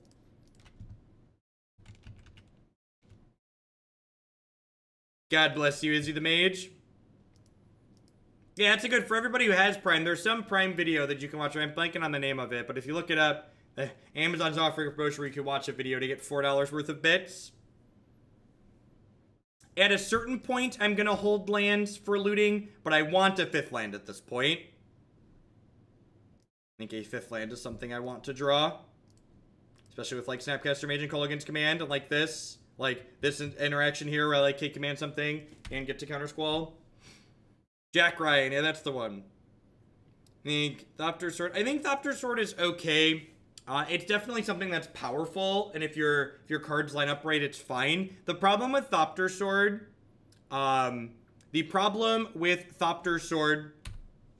is that there's so much both artifact and graveyard hate in Modern that you basically catch a lot of flack in the sideboarded games just by the what your deck is trying to do, essentially.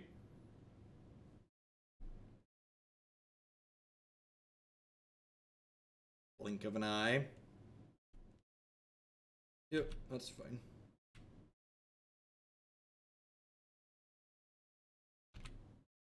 They're dead in 3 here.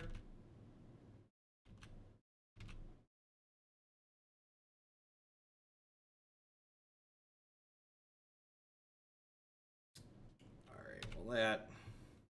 Yeah, I'm not... There's no need to justify. Yeah. There's no need to justify what... That's why I just timed that person out. I don't need to, like, you know... If you think that's unreasonable, like, don't contribute. Like, I know what my time is worth. And again, that person there is a good example of why free-to-play games are so successful. Because a lot of card game players value their time at actual 0.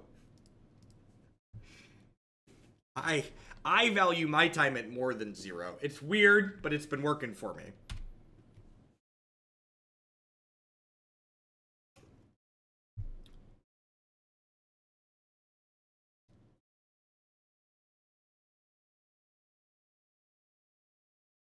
K-Command Snapcaster Mage is a hell of a drug. That's one of the reasons I like the Grixis Delver deck too, to be honest. Is K-Command and Snapcaster Mage is real sweet. Whew! Whew! I can't even hold all this value, chat. I can't even hold all of this value. Is this even fair? Is this even fair?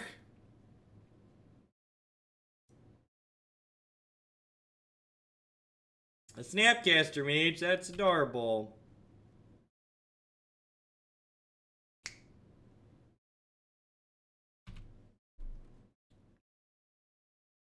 It's probably gonna be tap draw. What are the odds? What are the odds they have an actual sweeper in their deck? Low? 0? Thanks, that's it.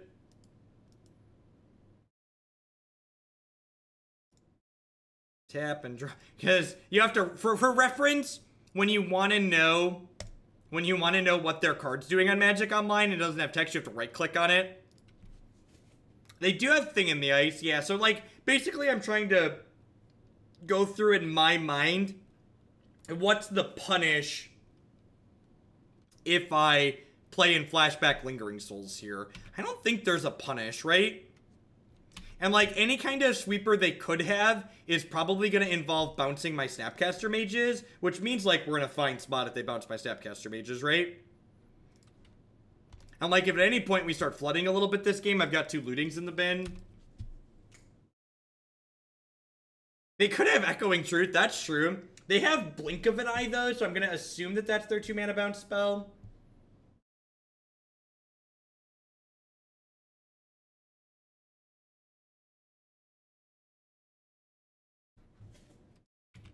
There's a thing. That's a little bit scary. It does send these back to my hand, though, at least, which is nice. If they have a series of cryptic commands here, we could be in trouble.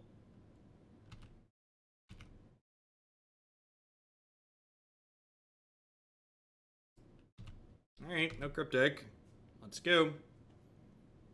1 card in hand. Oh,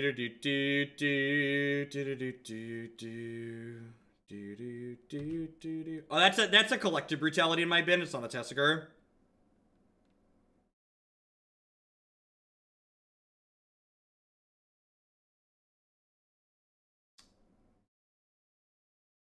Alright, so I just like try and kill them here in response, right?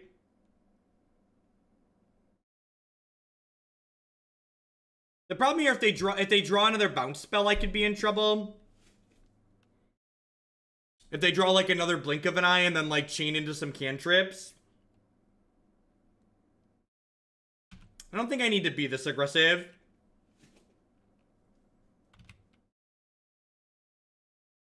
I don't think there's a reason to make them have it. Like, I'm winning this game just by grinding them out, right?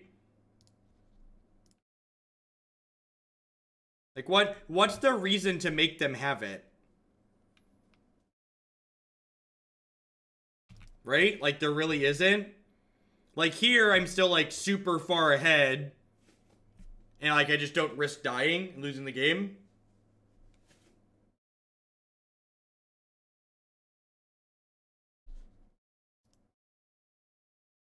Sure, but, like, my time here is making money by playing good Magic. And trying to make them have something there is not playing good Magic, it's playing bad Magic. There's a good chance that most roads lead to Rome, I agree with that. But I also think that, like, being marginally conservative there seems fine. The Helixes seem kind of mediocre here. Is Stroke worth it just for Cryptic? Probably not. I think it's just, like, one Helix out, one Countersquall in. Run it back. Like, I kind of feel like what we're doing is lining up well into what they're doing.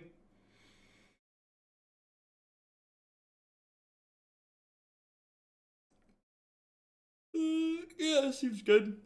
Yeah, Path to Exile for Thing in the Ice. Thing in the Ice, I feel like, is, like, their one card that can, like, kind of take the game and run away with it. So, like, being insulated against that's probably, like, our #1 concern.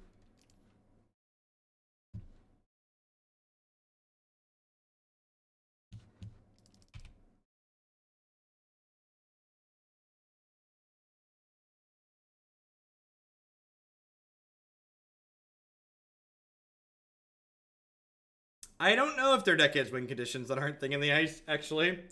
Alright, I think we're going to turn Faithless Lootings into other cards.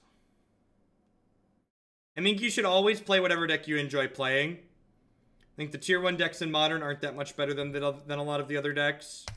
So if you don't enjoy playing a tier 1 deck, you shouldn't play it. Also, at the end of the day, Magic's a game you should play for fun. So if you're playing Magic and you aren't having fun while you're playing it, you're doing it wrong. And you should sleeve up 60 islands and do it. Just get her done.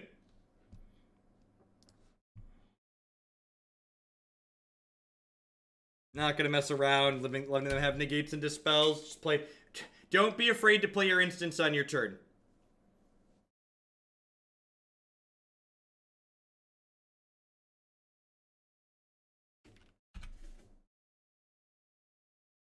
Sure, but like, registering humans doesn't mean you're going to 4-1, 5-0, or even 3-2 every league you play. You're still going to lose plenty with it. I agree that humans is a great deck, and like, all data indicates it's the best deck in Modern. But like, how much better is it the best deck by? I don't know, probably not a lot. Aggressively playing a Tasigur here kind of sounds appealing, but at the same time, they have Blink of the Eye in their deck, so I'm not going to do that.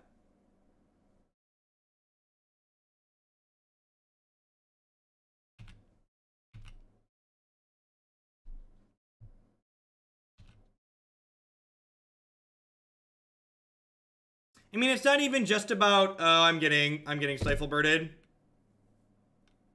Man, who told people to play this card? Who told people to play that card?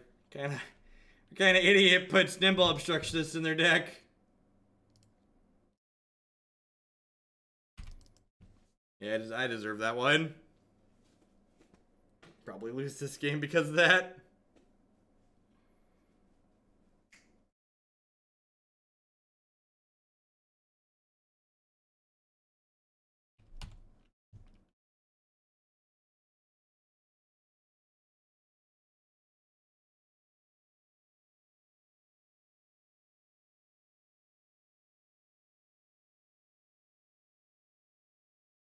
My bird is turned against me, chat.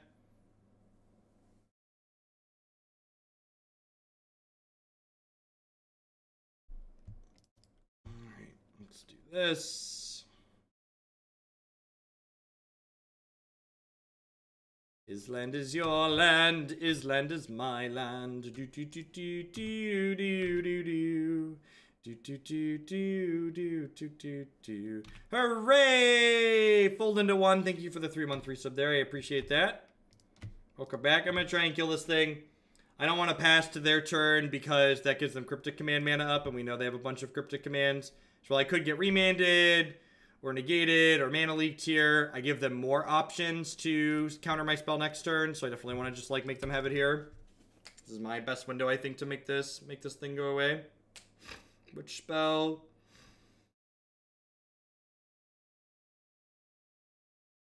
It makes you feel smarter. You can play your instants during combat steps, right?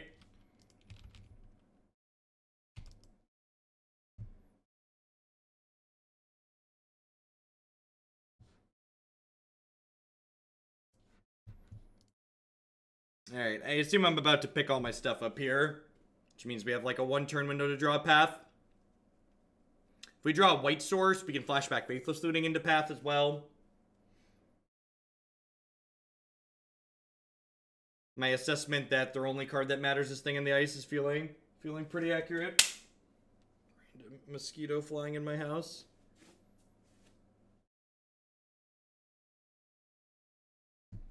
Path or Basic Island looking a little bit awkward here in my Helix Bolt hand.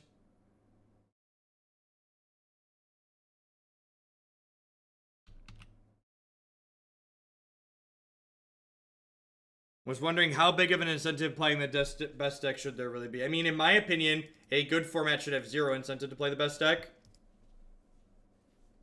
That's one of the appeals. It's one of the reasons why Modern is so popular. Is because the incentive to play the best deck is low.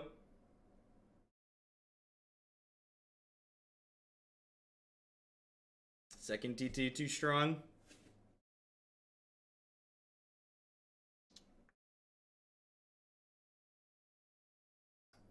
After we're done with 4-color Geist here, we've got some black-white tokens coming up, and then some Amulet Titan, and then we're going to wrap up with some blue-black Thing in the Ice, assuming time permits.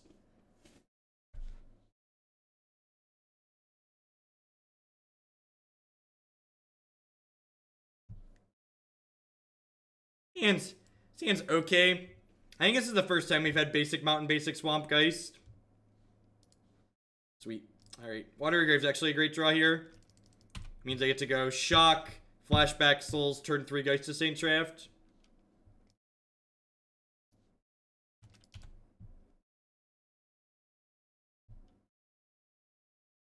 Bolt's actually kind of an okay draw here, because it means if I fetch Sacred Foundry with this, I can Bolt Snap Bolt to kill a Thing in the Ice here. It also lets me kill a Thing in the Ice if they block Geist to Saint Traft with it.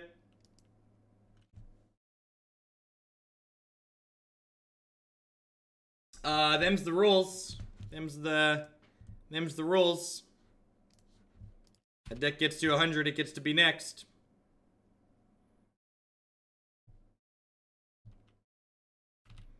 Do I want to play Geist to Saint Traft into a mana leak here? Probably not. So I'll probably just flashback Souls since they didn't cast the spell. It also lets me fetch Sacred Foundry tapped, which is nice.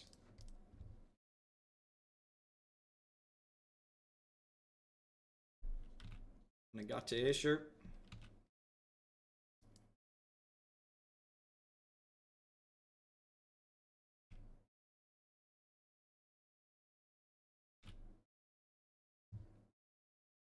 And honestly, the fact that, like, I keep doing it! I keep doing it! No! Damn it! Damn it, Bobby. Lost us both games. Lost us both games of Magic. God bless America. My country, 'tis of thee. Do, do, do, do, do, do, do, do, do, do. I deserve this loss. Listen, chat, there's a lot going on. Nimble Obstructionist is very good against people that are distracted, not paying attention. And served that one even more, yep. As both games, as soon as I clicked it, I was like, oh, this is an Obstructionist. Alright, so you're saying there's a chance. So all I need is a chance. Nimble Obstructionist is very good. It's very, very good. Devolved Monkey, thank you very much for the brand new Prime support. I appreciate that. Welcome. Alright, so I'm going to play this out. I'm going to pass here. I'm not going to play into another bird. We'll probably snap Bolt at their end step. And if they interact with that, we'll fetch then and be in the clear. And if they don't interact with that, we'll just like have snap Bolt to them and have plenty of power in play to kill them. We play around it by fetching on our turn when they negated. There's really no reason to wait to fetch. I missed a donation. Sorry, my things aren't up. Oh, I did miss the donation. Poor Amulet Titan. Alexa, play Amulet Titan next. Giroud, thank you. Thank you for the $25 tip. I appreciate it. Sorry I missed that.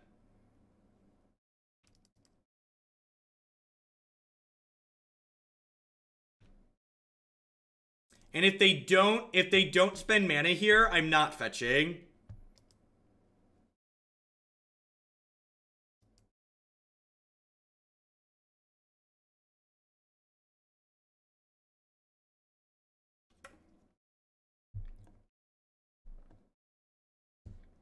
What? Alright, deal.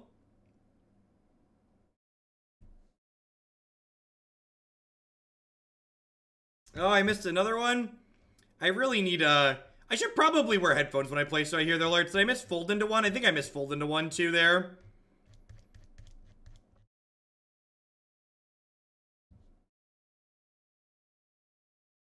Thank you, Fold into one, and welcome back.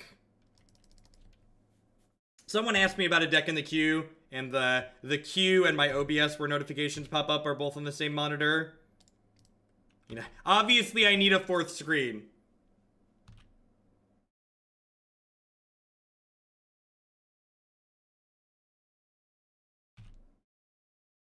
Obviously I need a fourth screen. It's the only answer.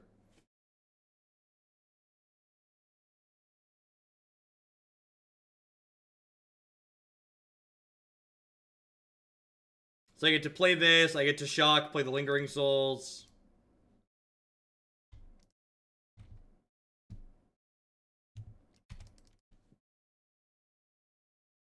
Have Bolt Snap Bolt available. Thank you, Fragneds, for the bits. Hi. Get up off of that thing, make me feel better. Yay, we finished the 3-2. So the two matches we lost in that league, we lost a match to Blood Moon against the Mono Red Blood Moon deck. Believe it or not, our mid-range deck with lots of colors lost to Blood Moon. And we failed to draw a third land against another Blood Moon deck, but I think we actually would have been okay that game if we would have just like drawn some lands. Yeah, Amulet Titan's gonna be next. The Faithless Lootings felt really good. Believe it or not, the Faithless Lootings felt good. So the changes I made from last time we played were I turned the two... I actually don't remember exactly what I did now at this point. Strangling bits for MTG. For SCG, thank you. I appreciate that.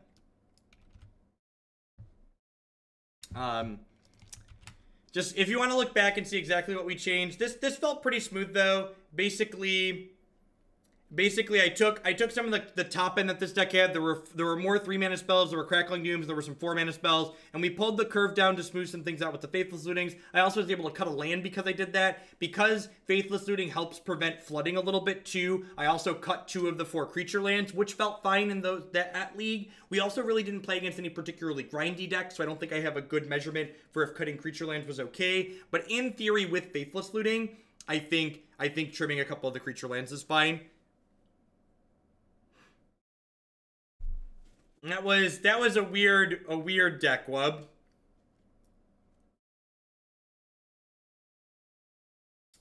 I definitely played into the Stifle Birds a couple. We got a good clip on the Stifle Birds. We got a good clip on the Stifle Birds. The birdies got me. All right, so what are we doing next? So we're gonna do. It's Amulet Titan. We're gonna shuffle things up. It's Amulet Titan, then tokens, then blue-black thing. Fragnads, before I get cards around here, do you intend to jump thing in the ice up? Or are we going to keep the order Amulet Tokens thing? Yeah, I think this felt better to me than just playing straight Jeskai. Both Kolaghans. Honestly, Tasigur alone is worth the splash, I think. This card's very powerful, these two cards. Alright, so what are we doing here?